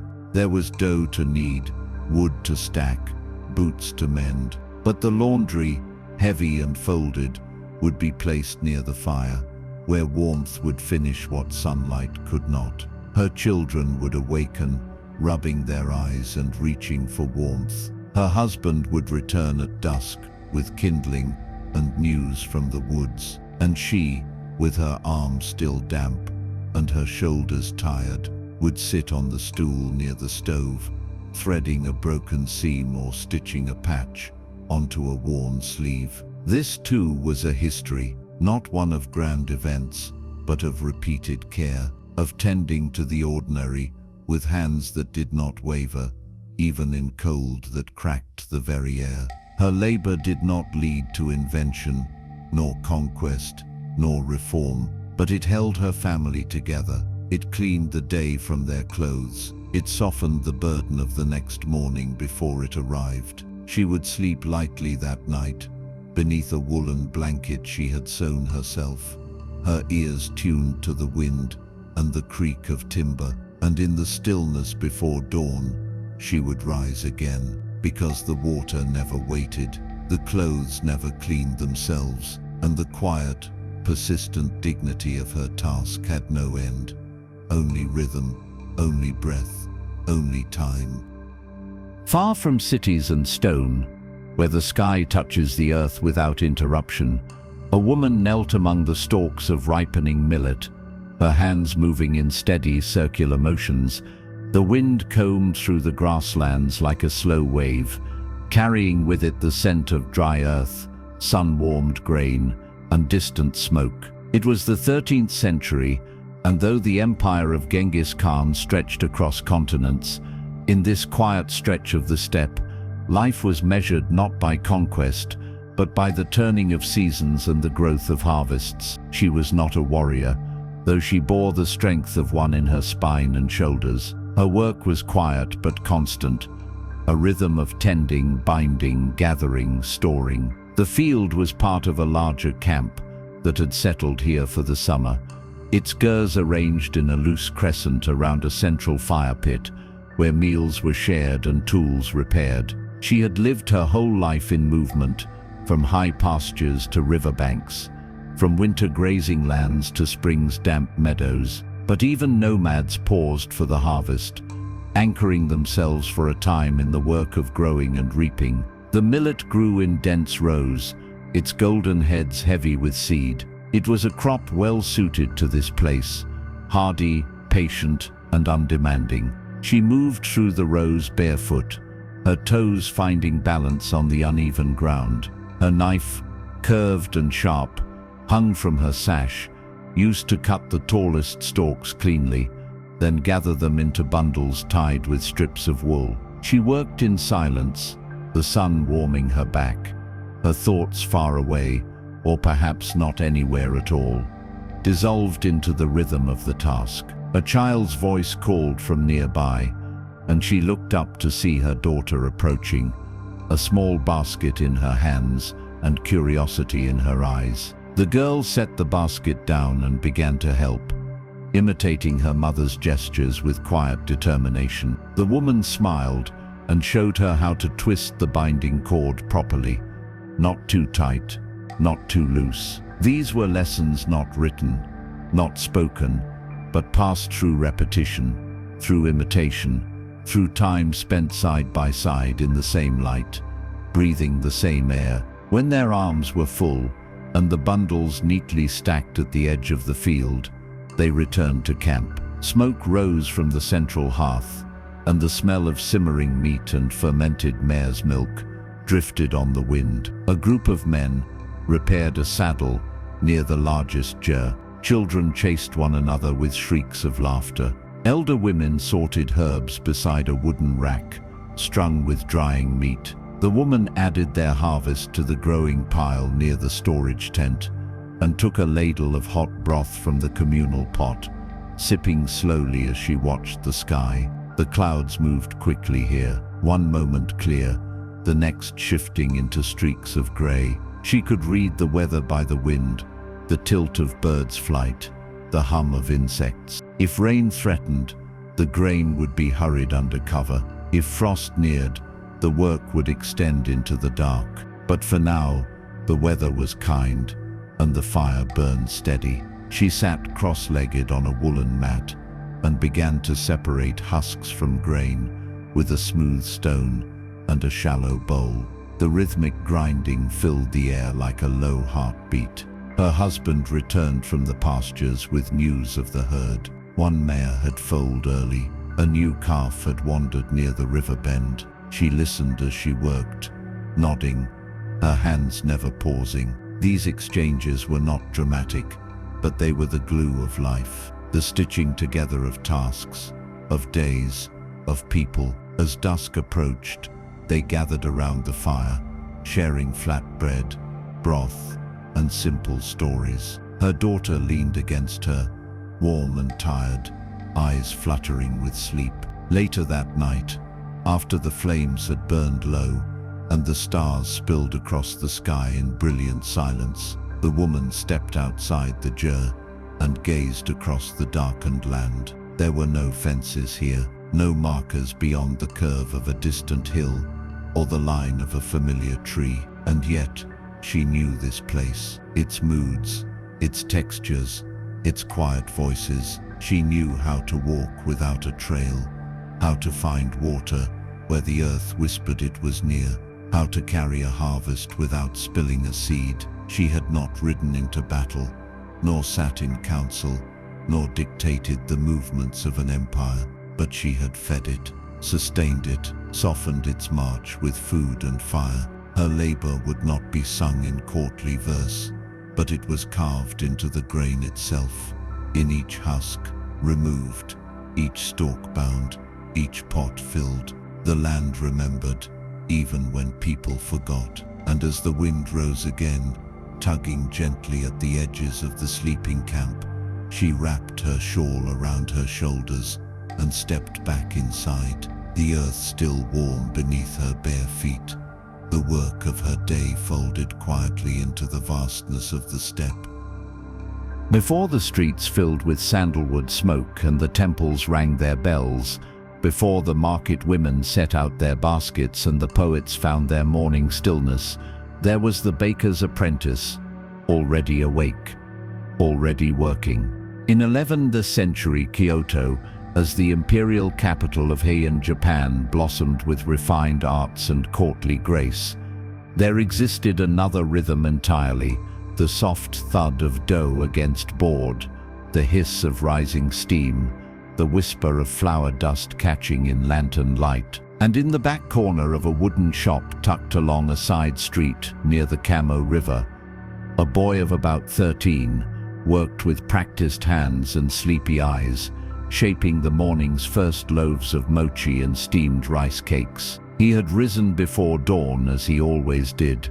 The fire had to be lit early to boil the water, and the wooden molds had to be prepared before the sun crept over the tiled rooftops. His master, an older man with thick eyebrows and a voice like a low drum, had taught him to move without noise. The streets beyond their shoji doors were still wrapped in dreamlike silence, disturbed only by the soft sweep of a broom or the occasional clatter of a gate latch. Inside the bakery, the warmth of the fire glowed against the bamboo walls, and the scent of rice, sweet bean paste, and toasted sesame began to bloom. The boy's hands were dusted with rice flour as he pressed the soft dough into carved wooden molds, plum blossoms, cranes, turtles, and chrysanthemums, each one symbolic, each one crafted with gentle care. He worked barefoot, the wooden floor cool beneath his feet, the quiet rhythm of his motions broken only by the distant toll of a temple bell.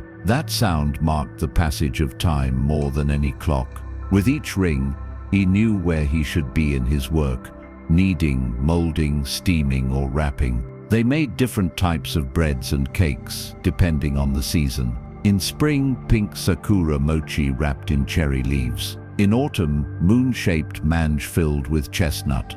Today he was preparing a batch of flat, pan-toasted rice cakes to be sold to travelers making offerings at the nearby shrine. Simple food, but sacred in its own way, eaten warm, carried wrapped in cloth, often placed on altars with folded prayers. He did not think of these things too deeply. He thought of the steam, the weight of the rice paddle, the way the dough changed texture as it cooled. His master moved slowly, silently, checking the boy's work without words, only nodding or adjusting a fold. The apprentice had learned to understand those gestures better than speech. A flick of the wrist meant more pressure. A pause meant, wait, not yet. He was not praised often, but neither was he scolded. The training was not harsh, only precise. Every movement mattered, not just for the sake of the food, but for the spirit within the task. Even in a shop as modest as theirs, there was a philosophy woven into the work, a belief that form reflected intention, and care became flavor. As the morning brightened and the outer shutters were lifted, The smells drifted into the street, drawing the first footsteps of the day. A monk stopped by with a quiet bow and a coin. The boy handed over a small packet, wrapped in washi paper and tied with twine. No words were exchanged, only a smile. Later, a mother with 2 children came, and he watched as their eyes widened at the neat rows of treats. The boy stood behind the counter while his master measured portions, silently noting how much joy a single warm cake could bring. By midday, most of the morning's batch had been sold. The boy wiped the boards clean, restacked the molds, and set new rice to soak for the afternoon. His fingers were sore, his back ached slightly, but he felt the quiet pride of completion, of having started in darkness and now standing in full light, the work behind him taking shape in memory. He did not long for the palace halls or the calligraphy school down the road. His days were filled with repetition, but not monotony. There was subtle change in every batch, a small lesson in every mistake. He could feel himself learning, not through books, but through texture, temperature, tension. That evening, after the last embers of the fire were stirred and the wooden shutters closed again, he would eat with his master and the man's wife. They would share miso soup and pickled radish, and perhaps a leftover sweet or 2. The boy would sleep on a woven mat in the back corner, his body curled into the scent of warm rice and old cedar, the city beyond him now quiet again. Its pulse slowed with the fall of dusk. He did not know what kind of man he would become, nor what path lay ahead.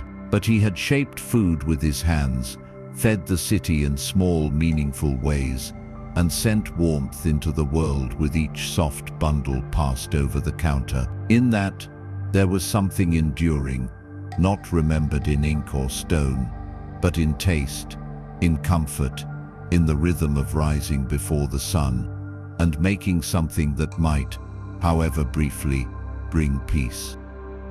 In the quiet stillness of a mountain morning, before the rooster had finished its second crow, and while mist still curled in pale ribbons through the bare trees, a woman sat near the hearth of a log cabin in the Appalachian Hills, a length of fabric stretched across her lap. It was the early 20th century, a time when trains had long since crossed the continent and cities pulsed with electric light. But here in the hills of Kentucky or Tennessee, life moved by the older rhythm, firelight, handwork, and the seasons of the land. Her fingers moved slowly, surely, the needle tracing small, regular stitches along a pattern only half sketched, the rest held in memory. The cabin was dim, lit by morning light, filtering through a muslin-curtained window and the soft orange of coals that had smoldered through the night. The scent of wood smoke and damp earth lingered, mixed with the faint aroma of strong coffee heating in a tin pot. Around her, the house was waking, a low groan of floorboards as someone stirred, the muffled creak of the back door as her husband stepped out to check on the chickens, the light snore of a child still curled beneath a pile of wool blankets. But she had been up for hours, drawn not by urgency but by habit. There was peace in the early hours, when the world held still long enough for the needle to move without interruption. The quilt she worked on had been growing slowly over the past few weeks, built from worn shirts, cotton dresses, and flour sacks. Each square a story, stitched from remnants, a checkered piece from a cousin's wedding dress, a strip of blue that once wrapped cornbread in her grandmother's kitchen, a corner of flannel worn thin from a boy's knees. None of the fabrics matched, not in color nor in pattern, but they fit together with a strange and pleasing harmony, each one softened by time, each one carrying a whisper of the life it once held. She worked without drawing attention to herself. No one told her to sew, just as no one would tell her to stop. It was what she had seen her mother do, and her grandmother before that. It was how comfort was made, how warmth was crafted when money was scarce and winters long. She knew which thread would hold, which kind of knot would slip, how to fix a misaligned seam without ever reaching for a ruler. Her fingers moved with quiet precision, her eyes squinting slightly as she guided the needle through each fold, pulling it taut and pressing the stitch into place with the pad of her thumb.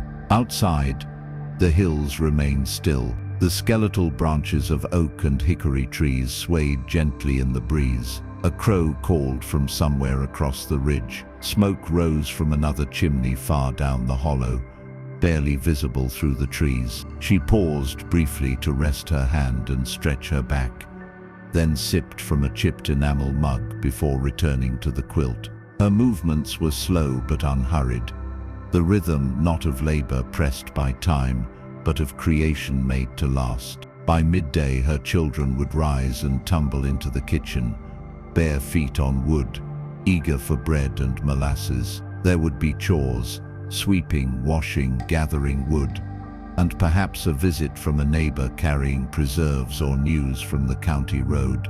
But for now she stitched. Each thread looped through layers of memory and fabric, drawing them together into something more than a blanket. A quilt was never just a quilt. It was history held in cotton, a map of a family traced through fabric, a record of ordinary beauty in a world that often forgot to notice it. Later, when the day cooled again and the light grew soft with evening, she would fold the quilt and lay it aside. Her husband would return from the woodpile with fresh kindling.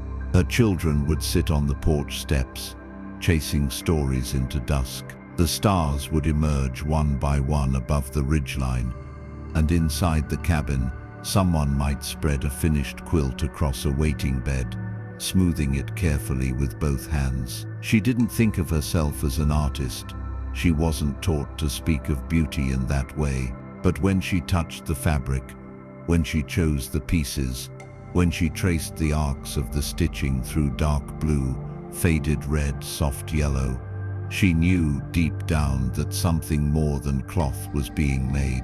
It was a kind of quiet permanence, built not with ambition, but with care. And decades from now, when her name might be only a faded line in a family Bible, someone would unfold this quilt, perhaps in a different home, in a different state, in a different world entirely, and pull it close on a cold night, wondering whose hands made it, whose stories lived in the seams, and even then, the warmth would still be hers.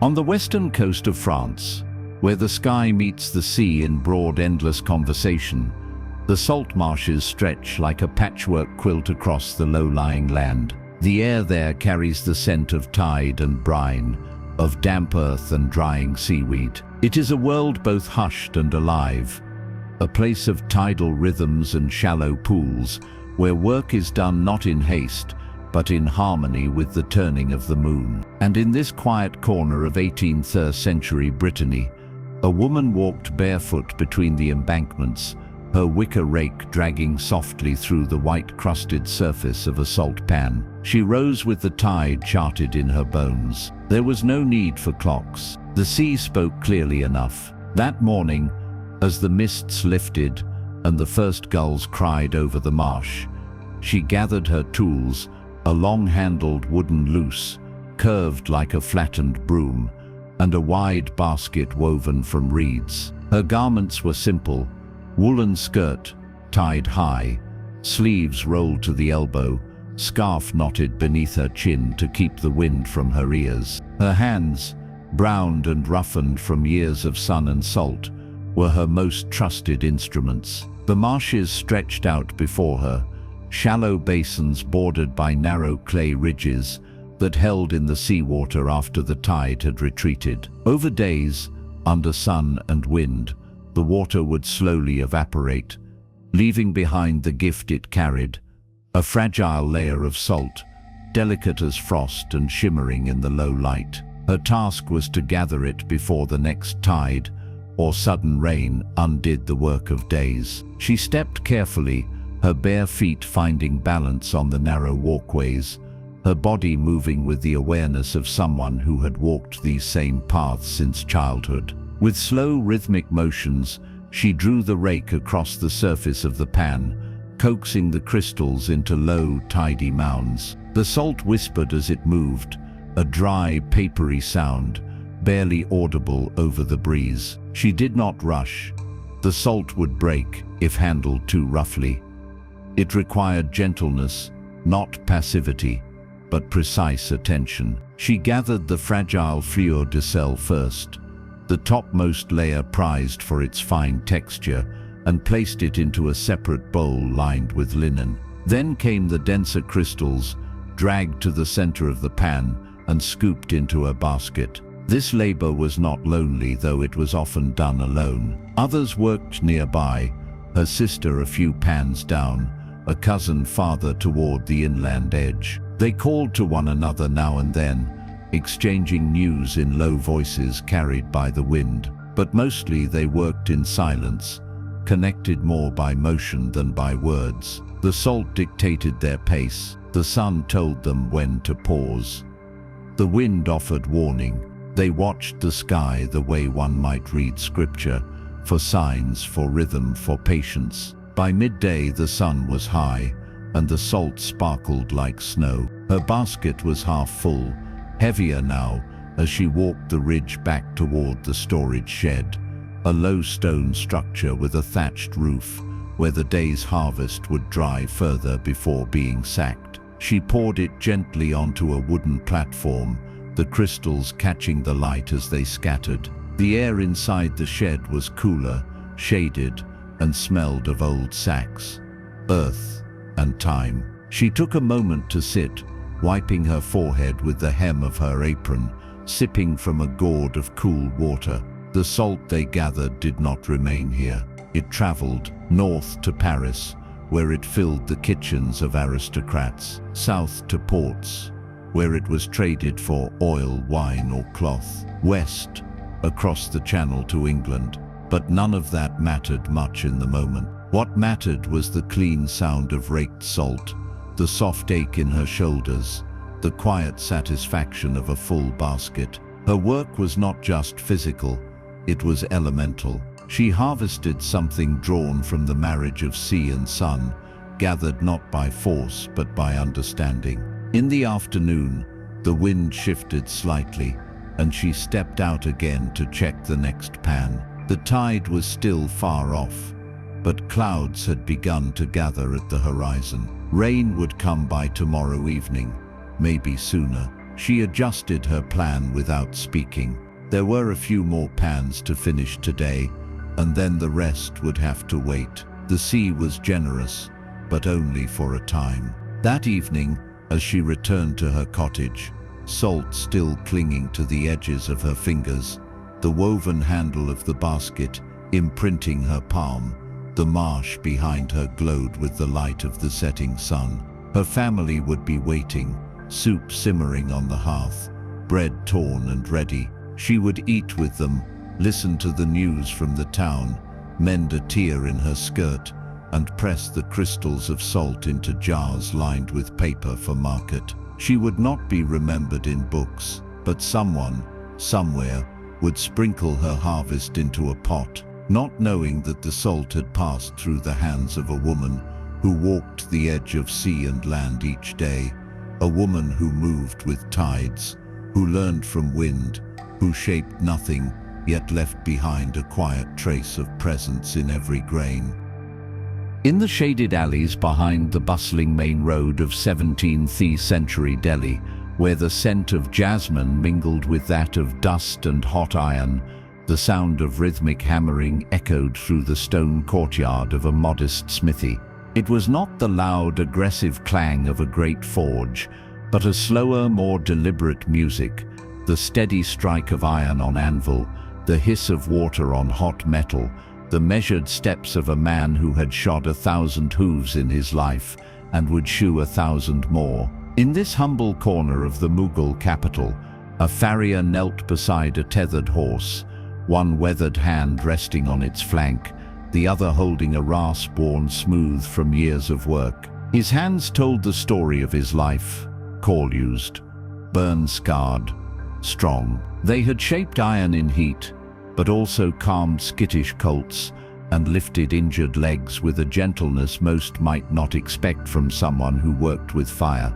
He was not a blacksmith in the grand sense, forging swords or ornate grillwork for palace gates. His forge was smaller, his needs more practical. Horses came and went all day, the mounts of merchants, the ponies of local messengers, sometimes even the finely groomed animals of imperial officials who preferred the reliability of a seasoned hand over that of flashier establishments nearer the Red Fort. The farrier's day began with the sun low in the east, its light still soft and coppery as it filtered through the dust rising from the narrow road. He swept the forge floor with a bundle of reeds, stirred the coals back to life with a pair of bellows made from goat hide, and arranged his tools in careful order: tongs, hammer, nails, a hoof knife, dulled and resharpened countless times. Nearby, a shallow tub of water waited to cool the metal, and a low wooden stool stood beside a curved stand designed to support a horse's leg. By the time the first client arrived, a trader whose shaggy mountain horse had lost a shoe while crossing the Yamuna's muddy banks, the farrier was ready. He greeted man and beast with equal calm, noting the slight limp, the mud caked high on the fetlock, the tension in the animal's shoulders. With a murmured phrase and a steady touch, he coaxed the horse to stillness and began his work, cleaning the hoof, trimming the excess growth, shaping a new shoe from flat iron that had been heated to a red glow and beaten into a crescent form. Each movement was familiar, but not careless. His eyes missed nothing: the curve of the hoof wall, the placement of the nails, the balance of weight that, if misjudged, could throw a horse lame for weeks. Outside, Delhi pulsed with imperial grandeur. Courtiers walked under canopies held aloft by servants.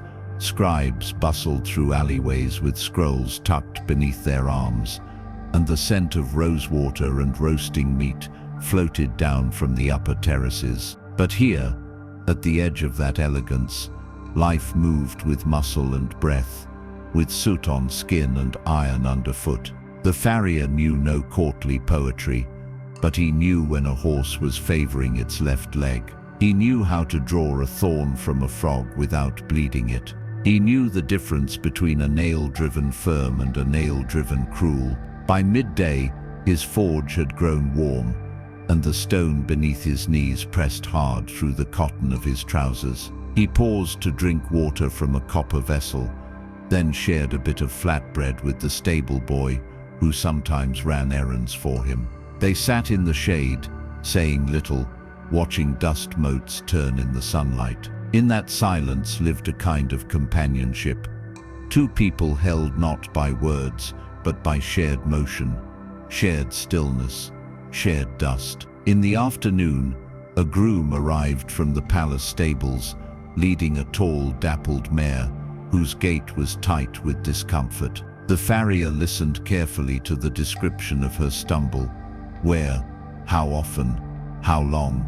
He did not interrupt. He merely nodded, then ran his hand gently down her foreleg, watching her ears, her eyes, her breath. The problem was subtle: a misfit shoe from another hand, too tight at the heel. He removed it with care, reshaped a new one, and waited for it to cool before nailing it in. His satisfaction was quiet, marked only by the even sound of the horse's hoofbeats as she walked away. As the sky turned to amber and the shadows stretched long across the courtyard, the farrier wiped his hands on a cloth, darkened by years of use, and returned his tools to their places. His arms ached, his knees burned, and his throat was dry. But he felt, as always, the quiet fulfillment of having fixed what could be fixed. He had not changed the course of the empire. He had not dictated policy, nor overseen a marble mausoleum, but he had steadied an animal's stride. He had made the road a little smoother for someone unseen. That evening, As he sat beneath a neem tree and rubbed liniment into his wrists, the sound of hooves passed by his gate. He looked up, watching a rider disappear into the darkening lane. The horse moved cleanly, evenly, without strain. That was enough. In this city of emperors and poets, of minarets and silk, the farrier shaped his legacy not in stone or verse, but in small acts of care. And long after he was gone, somewhere a hoof might strike earth with the ease of his knowing, and no one would hear it, but it would still be his work. In the deep silence of an Arctic night, where the sun stayed hidden for weeks at a time and the snow stretched out like a frozen sea, a small domed home glowed with the faintest trace of light. It came not from flame in the way most people knew it, but from a lamp, a shallow stone vessel filled with seal oil, its wick made from Arctic moss, lit carefully and watched constantly.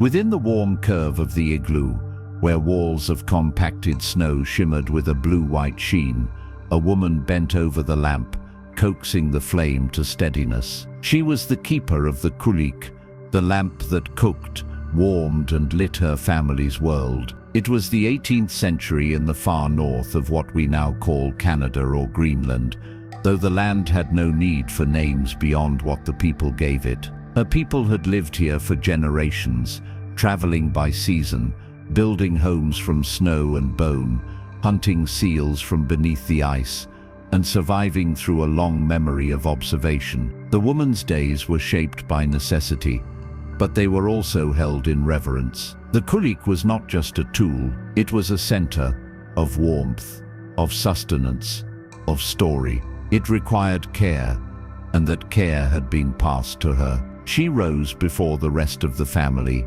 as always. Though the sky outside remained dark, the stars glittered more clearly than anywhere on Earth. Inside, the igloo was still, the air close and scented with tallow, fur, and snow. She knelt by the lamp and examined its edge, scraping away the soot with a bone spoon, trimming the moss wick with delicate fingers so that the flame would burn evenly.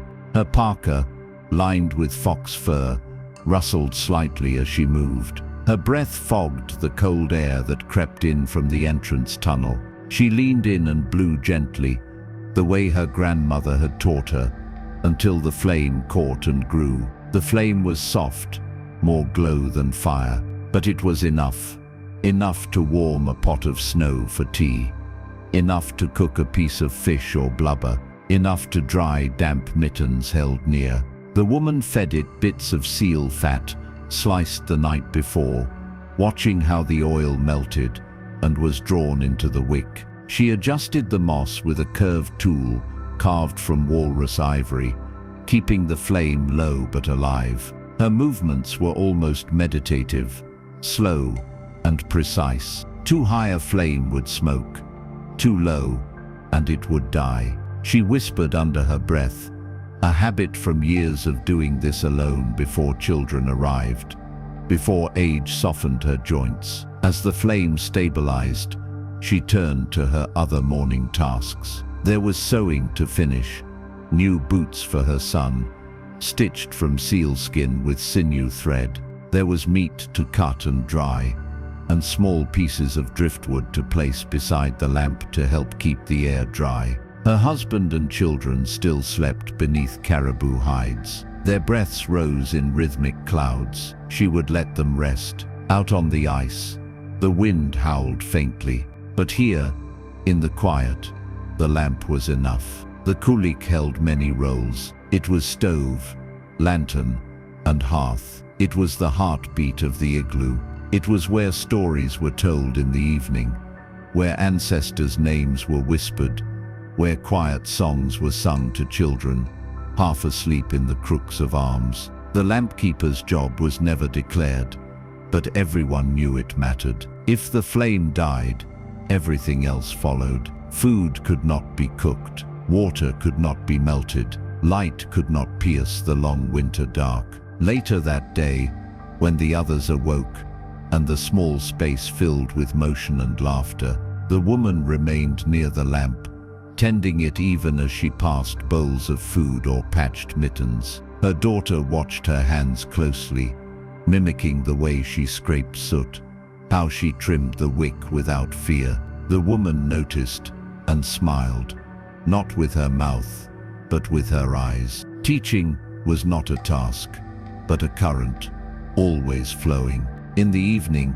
after the children had been bundled and the wind had quieted, the family gathered around the lamp again. Her husband sang an old story song, tapping gently on a drum of stretched hide. The flame flickered, casting shadows that danced on the snow walls like spirits returned from old hunts. The woman leaned back against a fur-lined pack, her hands resting in her lap, her face soft in the flickering light. The lamp had burned steadily all day. It had done its work. So had she. When she finally slept, it was with the comfort of knowing that her care had made everything else possible.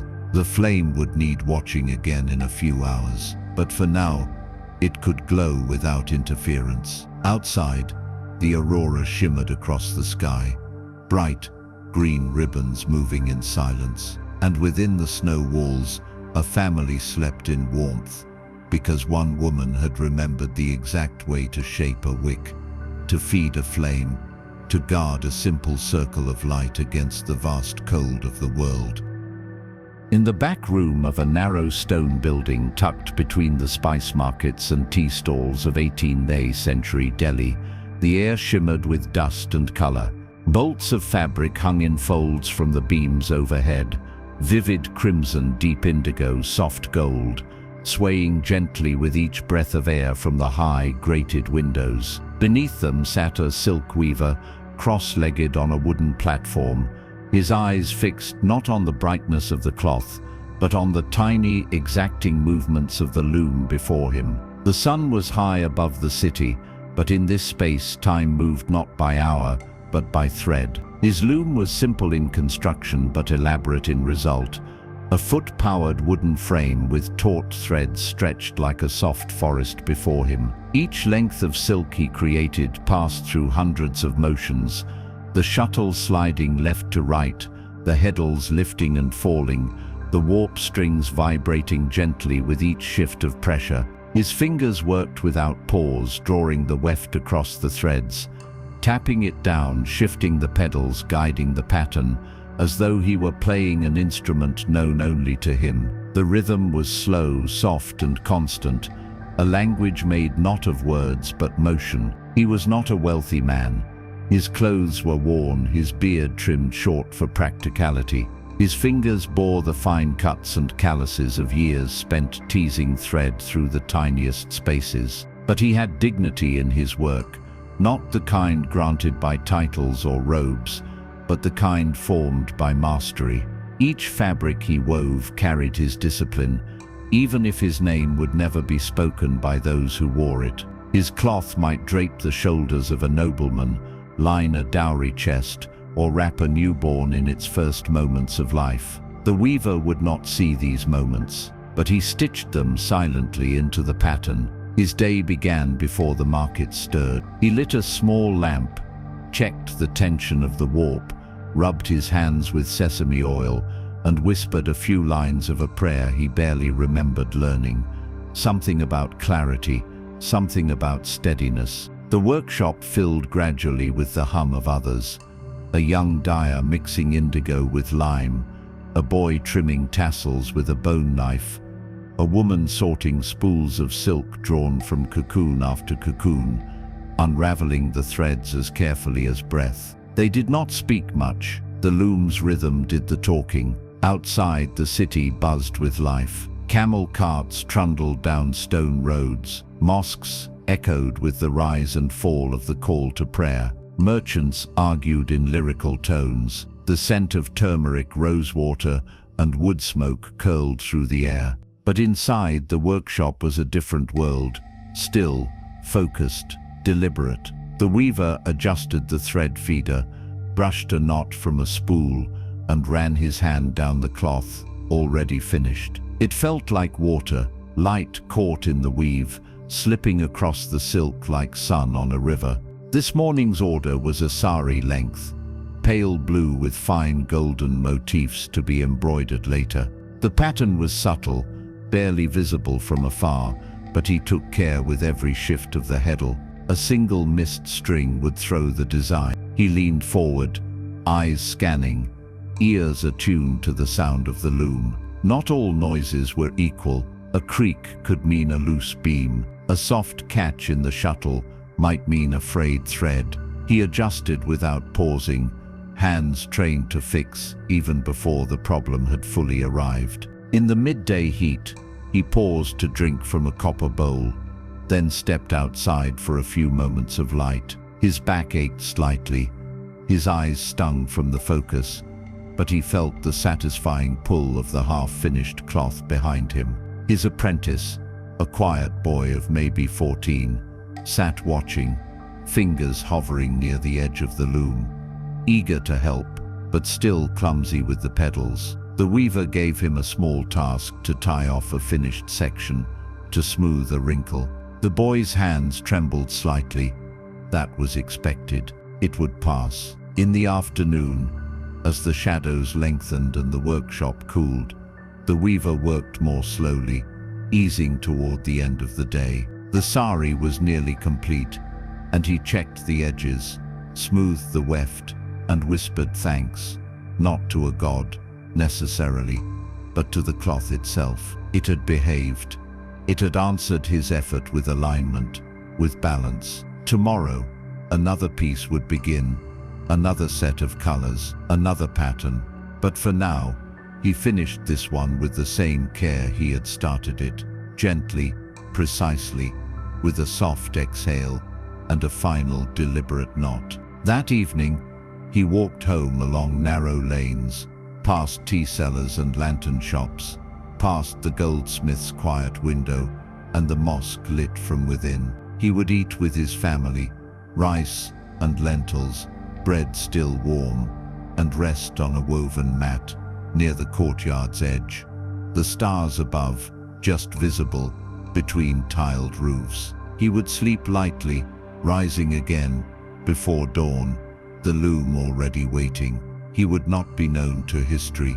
His name would not be recorded in marble or manuscript, but his hands wove the fabric that wrapped emperors and infants, brides and priests. His threads became memory, and somewhere, long after the cloth had faded, someone might still feel the softness of the silk, the balance of the weave, and not know it, but feel it, that they had been touched by something made with quiet devotion, beneath a hanging beam, in the heart of a city filled with noise.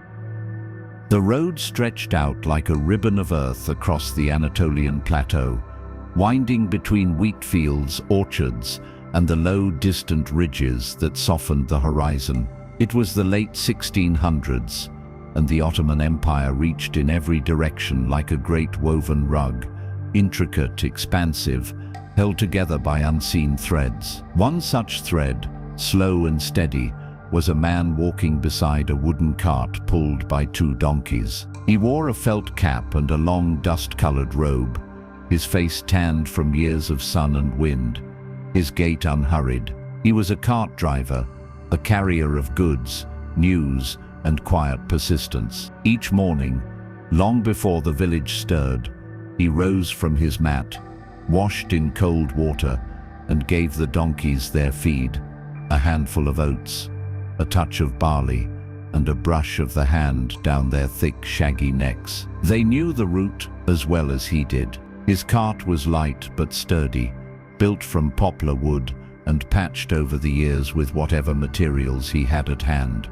A strip of leather here, a rope reinforcement there. Its wheels creaked with a familiar rhythm as they rolled over the uneven path, kicking up small puffs of dust that drifted away like breath. He carried many things, though never too much at once. On this day there were baskets of dried apricots from one village, bolts of coarse cloth from another, and a sack of copper nails wrapped in oiled paper. Tucked beneath a folded blanket lay 2 letters, written carefully in Arabic script, entrusted to him by a shopkeeper, who knew the cart driver would deliver them safely, if slowly. Trust traveled on 2 legs and 4 hooves, more than it did on ink and seal. The road was not straight, it meandered. Sometimes a stream crossed it, sometimes a herder moved a flock across its path. The cart driver never minded. He paused when needed, leaned on the yoke to rest, offered a word to the donkeys, and always watched the sky. He had learned to read the clouds. High wisps meant dry weather.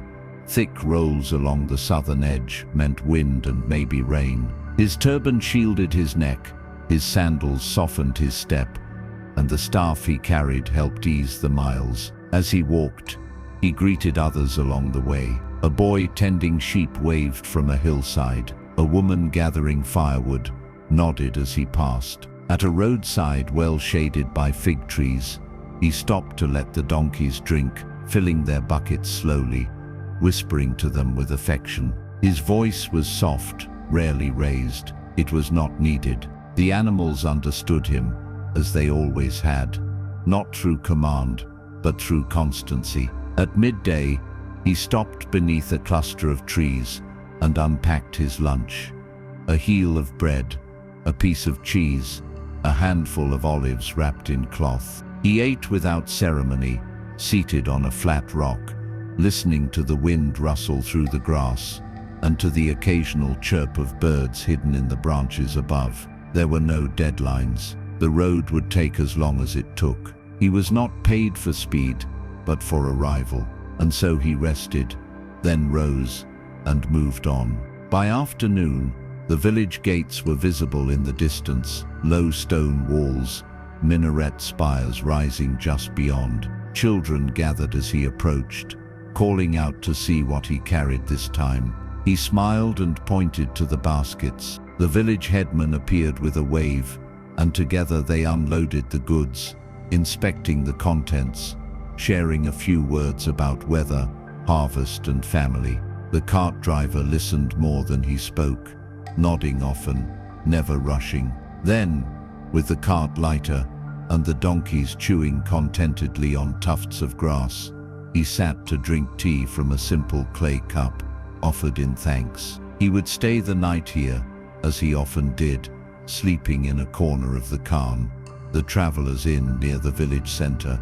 His blanket was rough, but warm. His dreams were undisturbed. In the morning, he would head out again, the path unwinding before him, like a quiet hymn. Another village waited, another load to carry, another message to deliver. He would never be remembered in ledgers or edicts. His name would not be etched into mosques or halls, but the goods he carried made markets move. The letters he bore brought news and connection. The simple, repeated trust placed in his footsteps helped stitch one end of the empire to another, and long after he was gone, someone might still recall the sight of his cart cresting the hill at sunset, donkeys trotting in perfect rhythm, the wheels singing their wooden song, and know that the world had kept turning, in part because someone had always been walking. High in the green folds of the Cambrian hills, where stone paths wound between fields and heather, and mist clung low in the hollows of the land, a woman stepped barefoot into the morning dew, her woven basket tucked under one arm. It was the 14th century, and in this remote corner of medieval Wales, the world turned at the pace of animals and weather, and wisdom passed not through scrolls or royal decree, but from mouth to ear, from mother to daughter, from hand to root. She was a herbalist, a gatherer, healer, and keeper of the land's subtler knowledge. Her cottage, low-roofed and moss-covered, sat at the edge of a forest, surrounded by a small garden where lavender and wormwood grew alongside onions and leeks. Chickens scratched in the loam near the doorway, and a black cat, half feral, wholly loyal, watched from beneath the thatched eaves. But it was the wild places she trusted most. That morning, she walked to the edge of the woods to find yarrow for fever, hawthorn for the heart, and foxglove. Carefully, reverently, to dry and store for those with fluttering pulses. Her basket filled slowly, her fingers brushing stems, sniffing leaves, murmuring names beneath her breath, as though greeting old friends. She was not young, but her movements were precise. Her long skirts gathered dew as she walked. Her hands, lined and strong, bore the faint stain of roots and resin. The world around her was alive not just with birdsong and wind, but with signs: a moth resting on an elder branch, a patch of nettle growing unusually tall, the direction of spider webs strung between hedges. She read these signs without superstition, only with attentiveness. The land spoke to those who watched long enough to understand its language. Back at her cottage, she laid her herbs out to dry on a wide cloth near the hearth. Some would be hung in bundles from the rafters, others steeped into teas or crushed into poultices. The interior of her home smelled of smoke, thyme, and honey. Clay jars lined wooden shelves, labeled in a looping hand: comfrey valerian, chamomile, nettle, elder. Beneath the work table, beeswax-wrapped bundles of dried leaves and small bottles of oil glinted in the filtered light. She moved among them like a careful weaver, threading each into the work of the day. Villagers came by with questions and ailments, never all at once, but like tide, steady, inevitable. A mother with a colicky child, a shepherd with an infected wound, a young woman with dreams disturbed and sleep out of reach. The herbalist listened closely, often in silence, offering not only mixtures and salves, but comfort in her presence, the comfort of being known, of being seen by someone who had no titles, but bore a lifetime of watching and waiting. She offered teas to settle the stomach, baths steeped with wild mint, ash bark for aching joints. She never promised cures, she promised care. Some came not for sickness, but for guidance. When to plant onions, how to brew dye from walnut husks, whether a dream of bees meant a coming storm. The line between healer and wise woman blurred often, but she never claimed to know more than the earth told her. Her wisdom was not a doctrine, it was a rhythm. In the late afternoon, she sat by the open door, sewing a torn sleeve, while a pot of barley soup simmered over the coals. Smoke curled gently toward the rafters. The light outside had begun to change, that soft golden hush that settled over the valley just before dusk. A raven called from the treetop above her roof. She looked up, nodded once, and returned to her stitching. The raven had visited for 3 days now. She took note. It might mean nothing, or it might mean something. Time would reveal which. At night she wrote by firelight in a small book, bound with scraps of leather and thread, not for publication, not even for others to read, but as a way of remembering. Notes on herbs, on patience, on weather patterns, sketches of leaves, snippets of dreams. Her script was simple but flowing, each line a thought preserved. She did not know if the book would outlast her, but it helped her listen more carefully to the days as they passed. She would not be canonized. She would not be cited in learned circles, but her work would live on in the lives she touched. In a man whose fever broke after a tincture, in a child who slept through the night for the first time, in a woman who found her balance restored with a handful of bitter root. The land remembered her too. In the paths she walked, in the seeds she scattered, in the careful harvesting that took only what was needed. And one day, perhaps years after her hands had stilled, someone might walk through the same forest edge, brush a stem with their fingers, and feel, in a way they couldn't quite name, that they were not the first to learn from the leaves. The scent of simmering stew rose with the morning sun, curling gently above the rooftops of round earthen homes and settling into the dust-packed paths of a village tucked beneath the tall trees of the West African savanna. It was sometime in the mid-19th century, a season of dry winds and golden grasses, and in this Sahelian village, perhaps in the lands of modern-day Mali or Burkina Faso, the cook was already well into her day. She stood beside a large clay pot, balanced atop 3 stones, stirring slowly with a wooden ladle nearly as long as her arm, her bare feet dusted with the fine powder of red earth. She was not cooking for a household, but for the village itself. In many parts of West Africa, the tradition of communal meals was a rhythm older than memory, food shared not for efficiency, but for belonging. The cook's role was more than practical. It was deeply relational. She knew which child would reach first with eager fingers, which elder preferred the softer grains, which neighbor had missed yesterday's meal and would need extra today. Her tools were few: a wide calabash bowl, a heavy spoon carved from baobab wood, and her memory for portions, for spices, for stories. The hearth sat in a shaded clearing behind the central compound. A woven canopy hung between branches, casting dappled light on the ground below. The fire had been started before dawn, sparked from embers banked the night before. She had fetched water from the well in 2 wide gourds, balanced across her back with a cloth sling. Millet had been ground the previous evening, pounded to flour with a rhythm echoed across generations, wooden pestles rising and falling like a heartbeat. Now she stirred the thickening pot,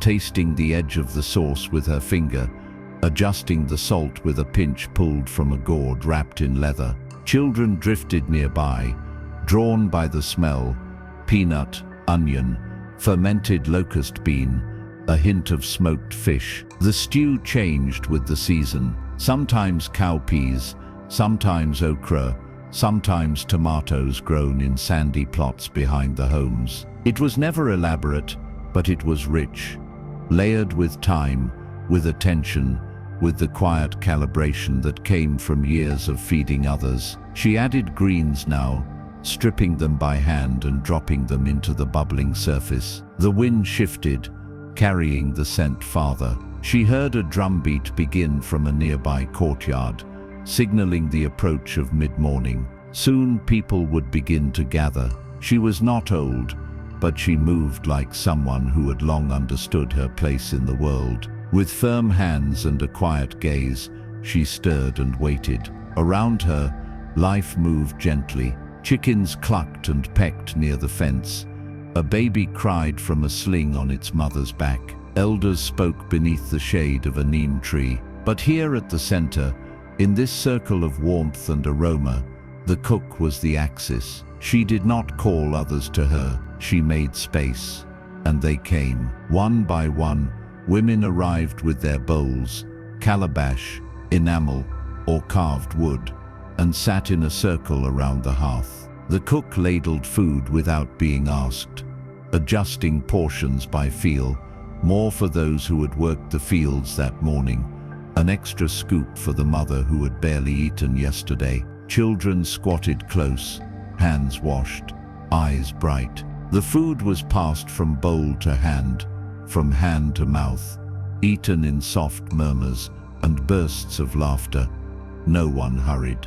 The meal was part sustenance, part ceremony. She did not serve herself until everyone else had eaten, not out of piety, but out of rhythm. Her hunger came after others had been met. When she finally sat to eat, it was with a sense of fullness deeper than the stew. Around her, the pots were scraped clean, the bowls rinsed with water and set to dry. The children ran off to chase goats. The elders rested against the mud brick walls, and the cook washed her ladle with a cloth and a handful of ash, preparing it to be used again, not later that day, but tomorrow, and the day after that. Her work was never done, but it was never rushed. In the afternoons, she helped sort grain, patch the roof, or attend to the village garden, but she always kept an eye on the sky, on the wind, on the sound of hunger returning to the village,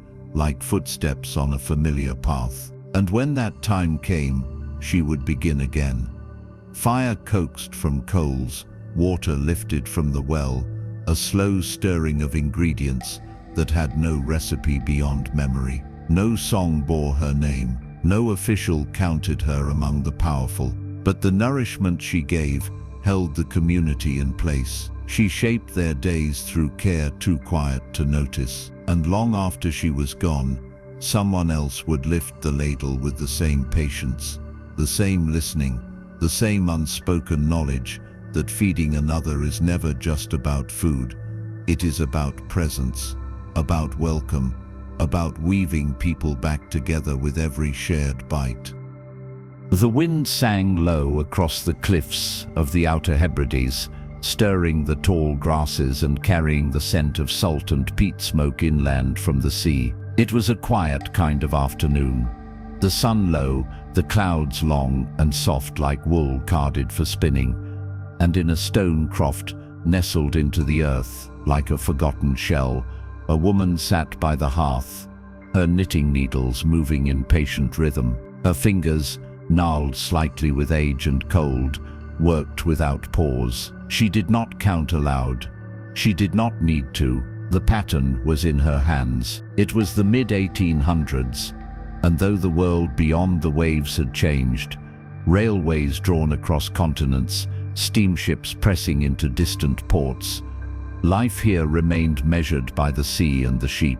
The woman had lived her whole life on the island, her days shaped not by grand events, but by tides, lambing seasons, and the weight of rain in the air. She was a knitter, as her mother had been, and her mother before that, not by trade, but by inheritance. Wool was their gold, and the needles their means of shaping it into something both useful and warm. Her home was small, the walls built of stone and sod, the roof thatched and roped against the wind. Inside, it smelled of lanolin and peat, of salt fish drying near the door, and the faint sweetness of heather tea. She sat on a low stool, a wool basket by her feet, its contents gathered from fleeces she had washed, combed, and spun herself. Outside, her husband moved between the sheep pens, checking the latches,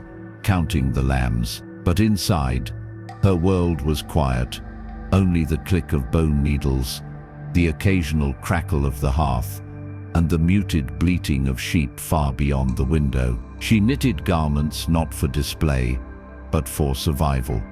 Thick socks, mittens, shawls, and sweaters, patterned in the familiar motifs of her people: waves, stones, fish bones, stars. Each stitch carried not only warmth, but meaning. Certain designs were passed through families, quietly taught, quietly shared. They were not written down, only remembered. Each row repeated the rhythm of wind and water, echoing the curves of coastline and cliff. The wool she used came from the hardy sheep that grazed the heather-covered hills beyond the croft. Sheared in early summer, washed in the stream, dried on the stone wall, it carried the scent of the island, even as it was spun fine on her drop spindle.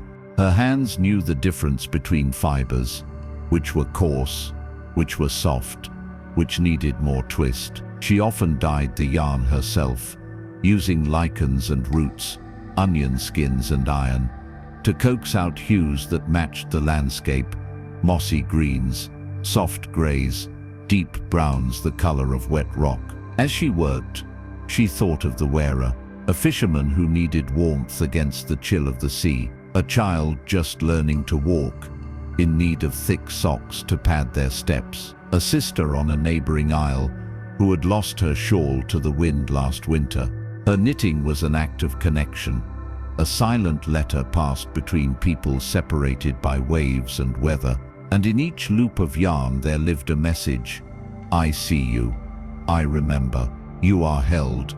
By late afternoon the fire burned low, and she paused to pour tea from a soot-blackened kettle. Her joints ached, but not unpleasantly. It was the kind of ache that came from doing something well, something familiar. The half-finished sweater on her needles had already begun to take shape, the yoke rising, the shoulders forming, and she could picture it finished, damp from blocking, drying on a board near the fire. She would never sell it. It was for her grandson, who would soon be big enough to walk the cliffs himself. Outside, the sky turned rose-colored and pale, the kind of light that only appeared after a dry day. Her husband returned, stamping his boots, hanging his coat near the door. They would eat simply, bannocks, broth, perhaps a bit of smoked fish. Afterward, she would knit a few rows more before sleep, not to meet a deadline, but to hold time steady a little longer, to mark the day with something made by hand. Her name was never recorded in books, nor her patterns copied into catalogues, but generations would wear her stitches. Her warmth would move farther than she ever had, wrapped around shoulders at sea, tucked into drawers in distant cities by those who had long since left the island, but kept the sweater. And one day, a child's child might find it, worn thin but whole, and wonder who made it, whose fingers wove the softness and strength together in rows that bent with the body, resisted the wind, and whispered of stone, sheep, and the sound of the sea at dusk. In the sun-dappled courtyard of a grand house in Cordoba, where lemon trees cast soft shadows across tiled floors and the scent of lavender hung in the air, a boy walked with a bundle of scrolls pressed tightly to his chest. The year was 970 CE, and Al-Andalus, the Muslim-ruled part of Iberia, stood as one of the great centers of learning in the known world. Behind thick whitewashed walls and beneath cool, arching colonnades, knowledge was copied, preserved, debated, and quietly revered. And in a small side chamber of the city's vast library, an apprentice librarian moved carefully between shelves, his every motion a gesture of respect. He was barely 15, his robe plain, his hair still wild with youth, but his hands already bore the faint stains of ink. He had started his days in the scriptorium, cleaning reed pens, trimming parchment, preparing inkwells, but over time he had been given new duties. He now helped organize manuscripts, brushing away dust with a cloth and whispering titles to himself as he did, as if speaking them aloud gave the books a second life. Some were written in Arabic, others in Latin, Greek, or Hebrew. He recognized few words, but the shapes were familiar, comforting. He had come to know the curl of a scholar's hand, the weight of a bound codex, the careful geometry of a translated diagram. The library itself, attached to a mosque and nestled beside a school, held tens of thousands of works, brought from Damascus, Alexandria, Baghdad, and the deserts beyond. It smelled of leather, old cedar, and the faint sweetness of paper, aged by centuries of breath and touch. The rooms were quiet, not with absence, but with attention. The silence of study, the rustle of pages turned, the soft click of a scholar's ring against a wooden desk. His mentor, an aging librarian, with a thin beard and voice like rustling cloth, rarely raised his voice. Instead, he guided with gesture, assigning tasks with a glance, praising with a quiet nod. The boy learned quickly to read the rhythms of the work. Books had to be shelved, not just by topic, but by region, author, and lineage of thought. A text on astronomy from Persia was not placed beside a similar one from North Africa, unless it echoed a shared school of inquiry. Even the ink told a story, blue for certain chapters, red for sacred terms, black for main body. He learned to respect the margins, the footnotes, the unnamed scribes, whose efforts kept centuries alive. Today, his task was to prepare a reading desk for a visiting scholar from Seville. He wiped it clean with a damp cloth, lit a small oil lamp, and selected several scrolls requested the day before, works on medicine, specifically the humors, copied from Galen, and refined by Arab physicians. He carried them one by one, each cradle of vellum a precious trust.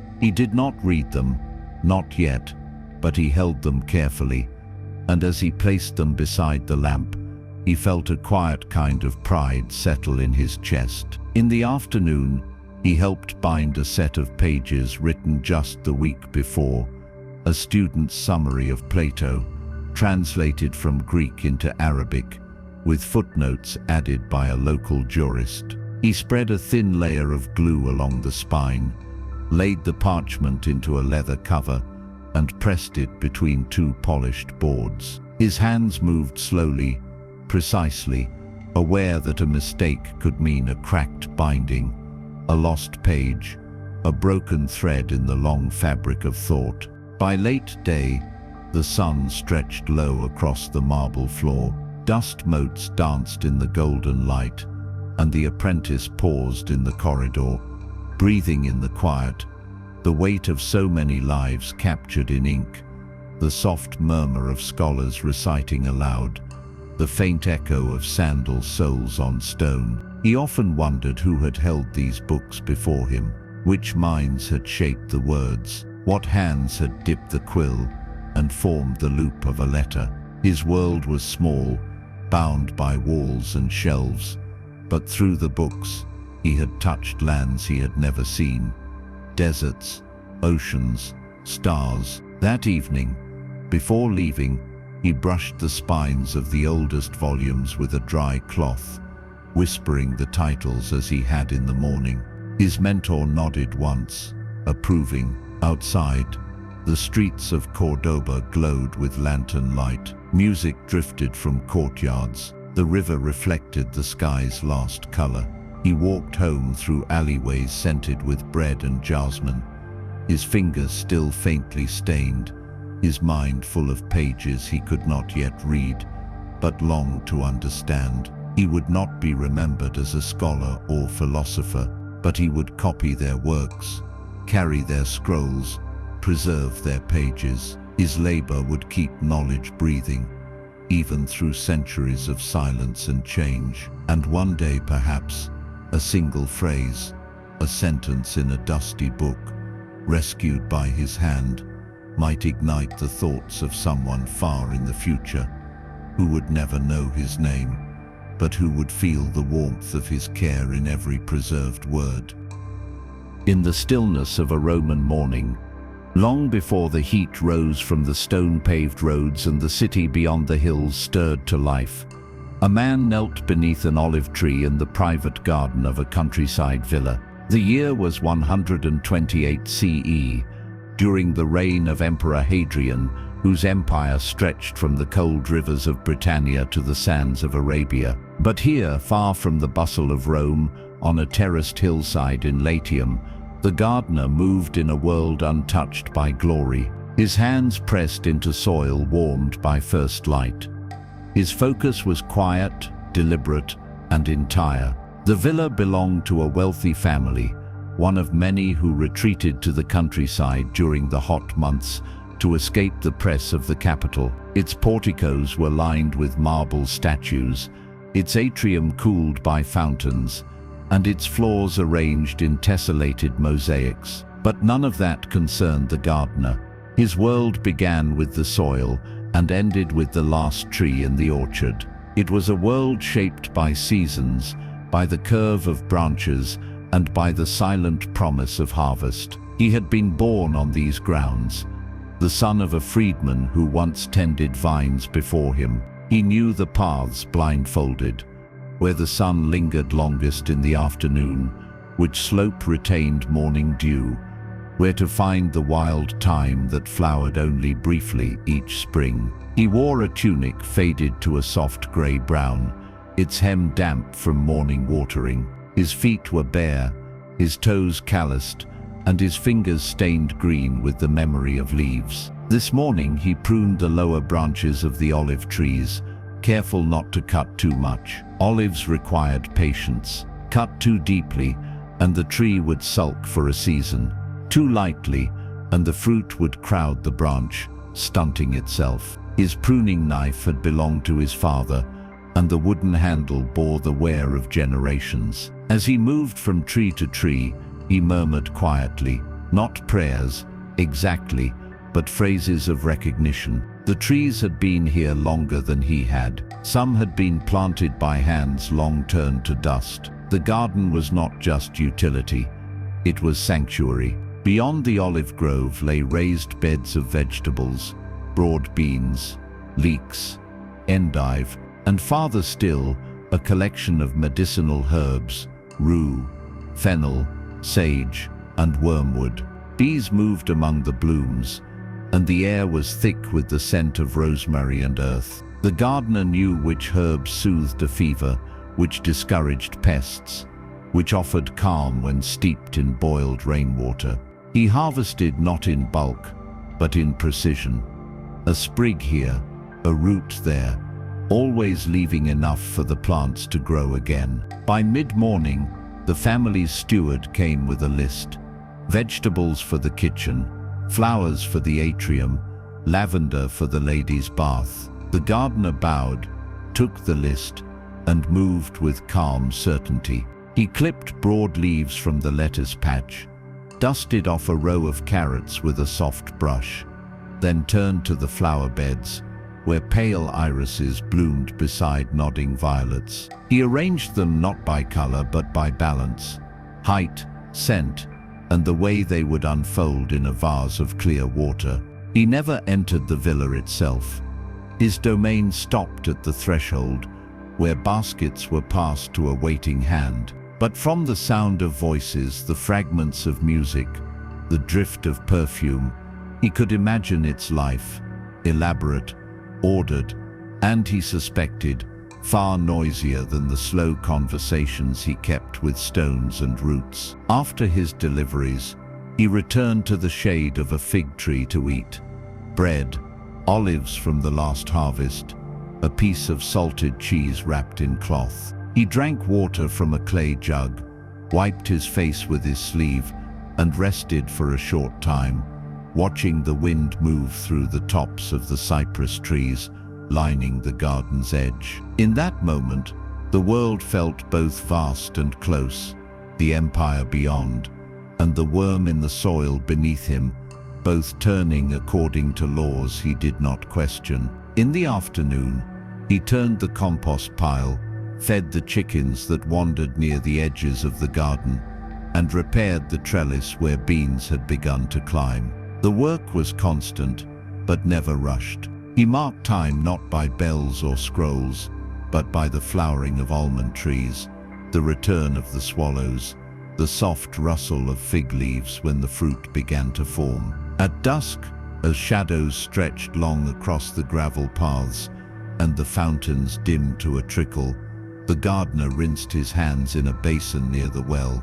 He gathered his tools into a cloth satchel, secured the garden gate, and walked the path to his small cottage near the outer wall. The villa behind him glowed in the fading light, its windows lit like amber stones. He paused for a moment, looking back, not with longing or pride, but with the quiet satisfaction of a day spent in alignment, with plants, with seasons, with care. He would not be named in the villa's records. His work would not be carved in marble, but the olives he nurtured would press into oil. The herbs he grew would ease fevered brows. The flowers he arranged would fill a room with peace. And in each act, he carried forward an ancient thread of attention, the kind of care that leaves no monument, only shade, nourishment, and bloom.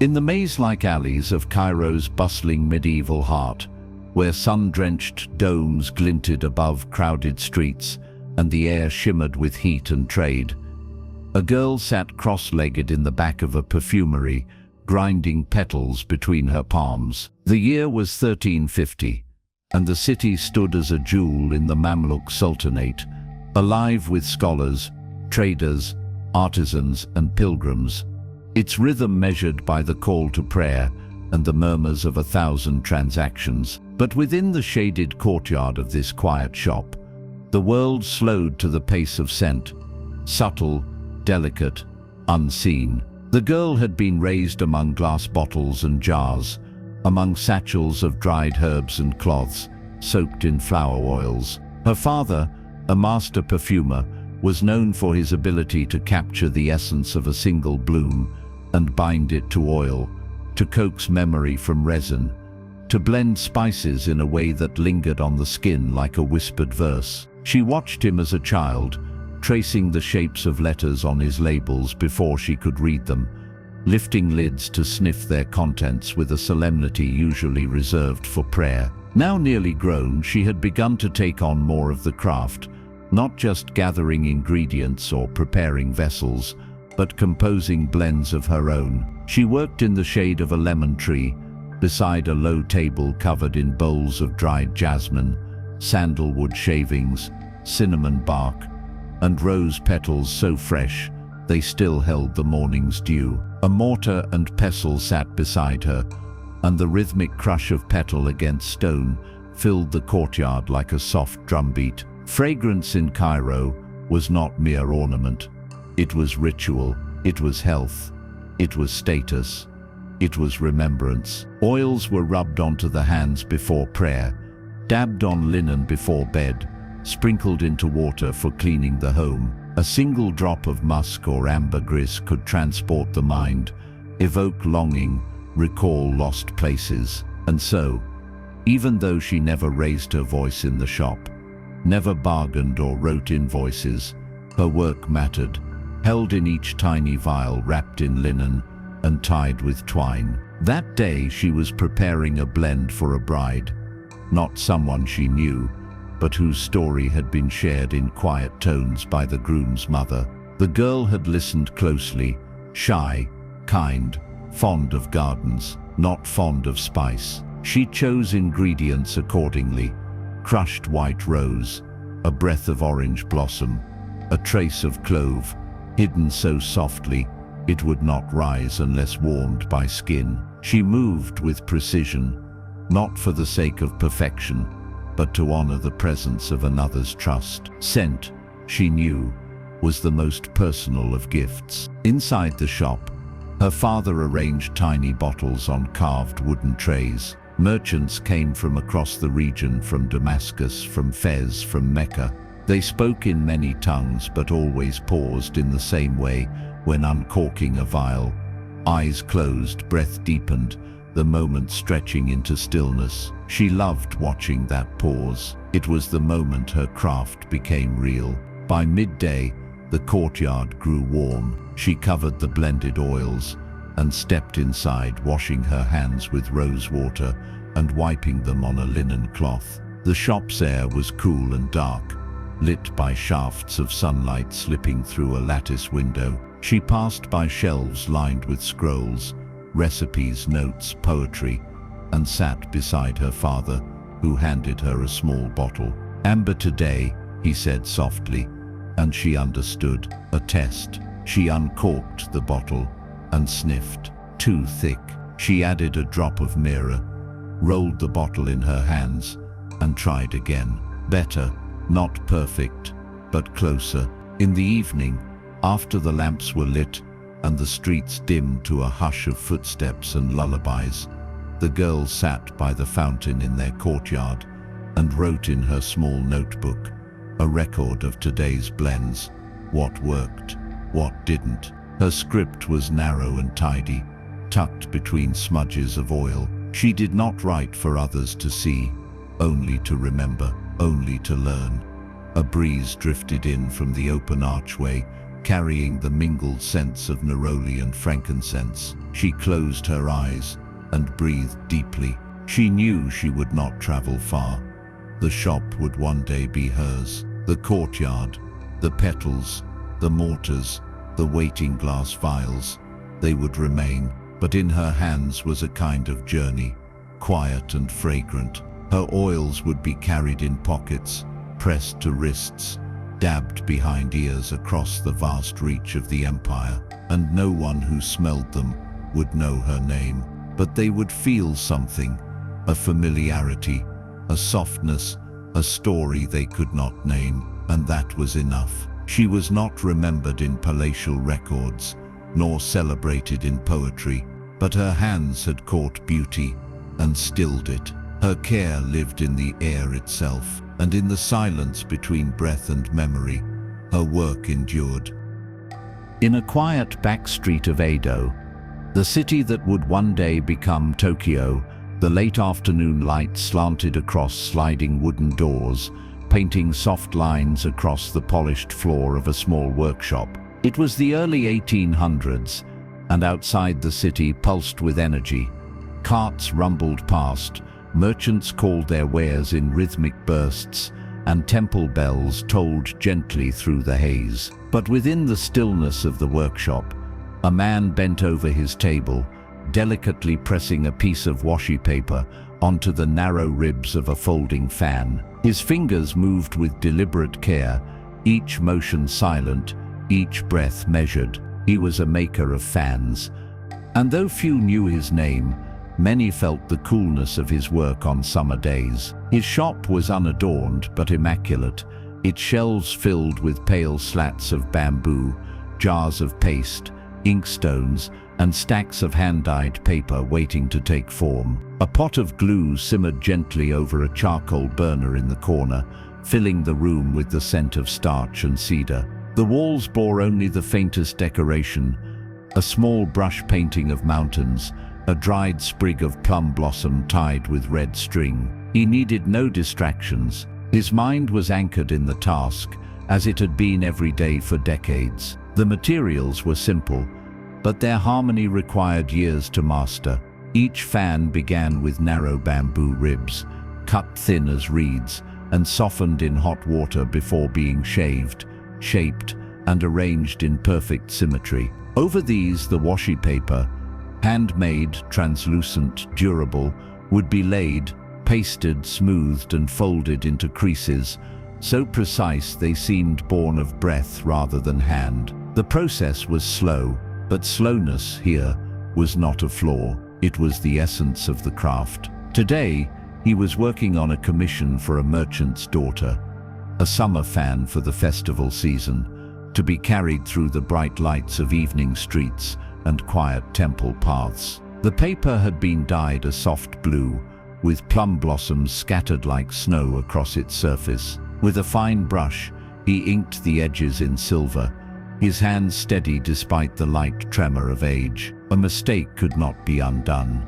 There was no erasing, only presence or error. Outside, a breeze moved through the alley, fluttering the Norran curtain hanging in the doorway. He paused for a moment, listening to the faint call of a nightingale from a garden nearby. He smiled, not from sentiment, but from recognition. The bird had returned early this year, a good sign perhaps. He returned to his work and began trimming the edges of the fan, aligning the folds, ensuring that when it opened, it would do so smoothly, like the wing of a heron rising from water. He did not rush, even as orders accumulated, even as summer approached with its heat and its crowds.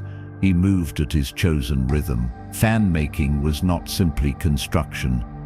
It was performance, a dance between light, balance, and air. A fan had to open easily, close with grace, resist humidity, and offer not only function but feeling, a touch of elegance, of poetry. In the folding pattern, he sometimes hid references to seasonal poems or family crests, known only to the owner. By early evening, the fan was complete. He opened it once, slowly, watching the paper rise and stretch, like the unfolding of breath. It caught the fading light and cast a soft shadow on the floor. He set it aside to dry near the window, resting it on a lacquered stand. Then he cleaned his brushes, extinguished the burner, and placed the offcuts of paper into a box to be reused for kindling or patching. Nothing was wasted.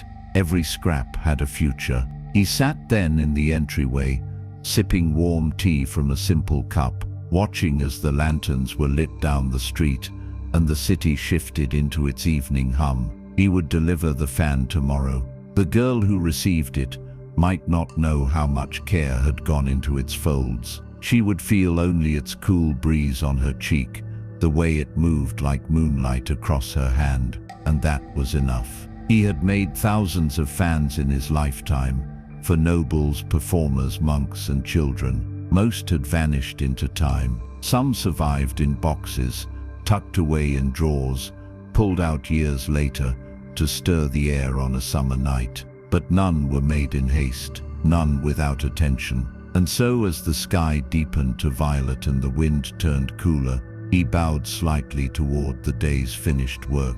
It would carry someone's thoughts, someone's breath, someone's summer. And though they would never meet, he had shaped something to accompany them, silent, beautiful, and fleeting, like a season passed through paper. When the sun slipped below the jagged ridges of the Atlas Mountains, the fortress walls of a Moorish Casbah glowed with the last coral light of dusk. From high atop one of its towers, a lone figure stood guard, a watchman whose day had stretched across shifting shadows and silent courtyards, and whose night was only just beginning.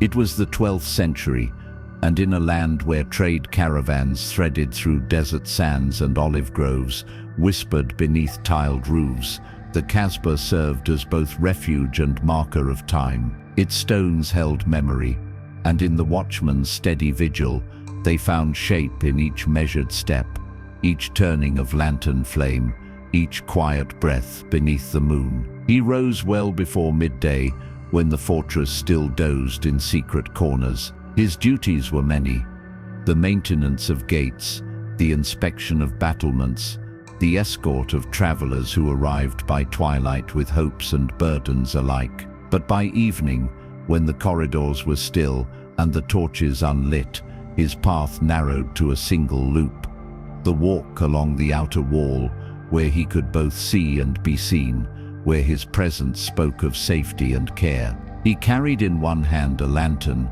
its iron frame protecting the olive oil wick within, and in the other a slender wooden staff carved with subtle runes, protections against mischief, or so the old Imam said, though no enemy had ever breached these ramparts in living memory. His first task was to light the torches set at intervals along the wall. He dipped his lantern into the flame of the central brazier, an oil lamp fed from underground cisterns, and lifted it to each unlit torch, guiding the smaller flame into the tinderbox perched above. Each light cast a circle of warmth in the cooling air, pushing back the deepening dark. In the golden arcs that followed him, the fortress came alive with texture. The uneven stones beneath his boots, the narrow arrow slits that once faced distant riders, the carved merlons above that caught silver moonbeams. The air was scented with rosemary and smoke, with the faint tang of distant seas carried on a breeze. Below in the courtyard, families gathered for a simple meal of lentils and flatbread baked on a clay griddle, their laughter rising like soft music through the arches. He passed them with a nod, offering a word of peace. They did not ask his name. They asked only that he walk, that he watch, that he hold the vigil so their children could sleep. He paused at the entrance to the prayer chamber, where the Imam's son sat studying the Quran by candlelight. The boy looked up, his eyes bright despite the hour. "Assalamu alaikum," he said softly. "No need to hurry."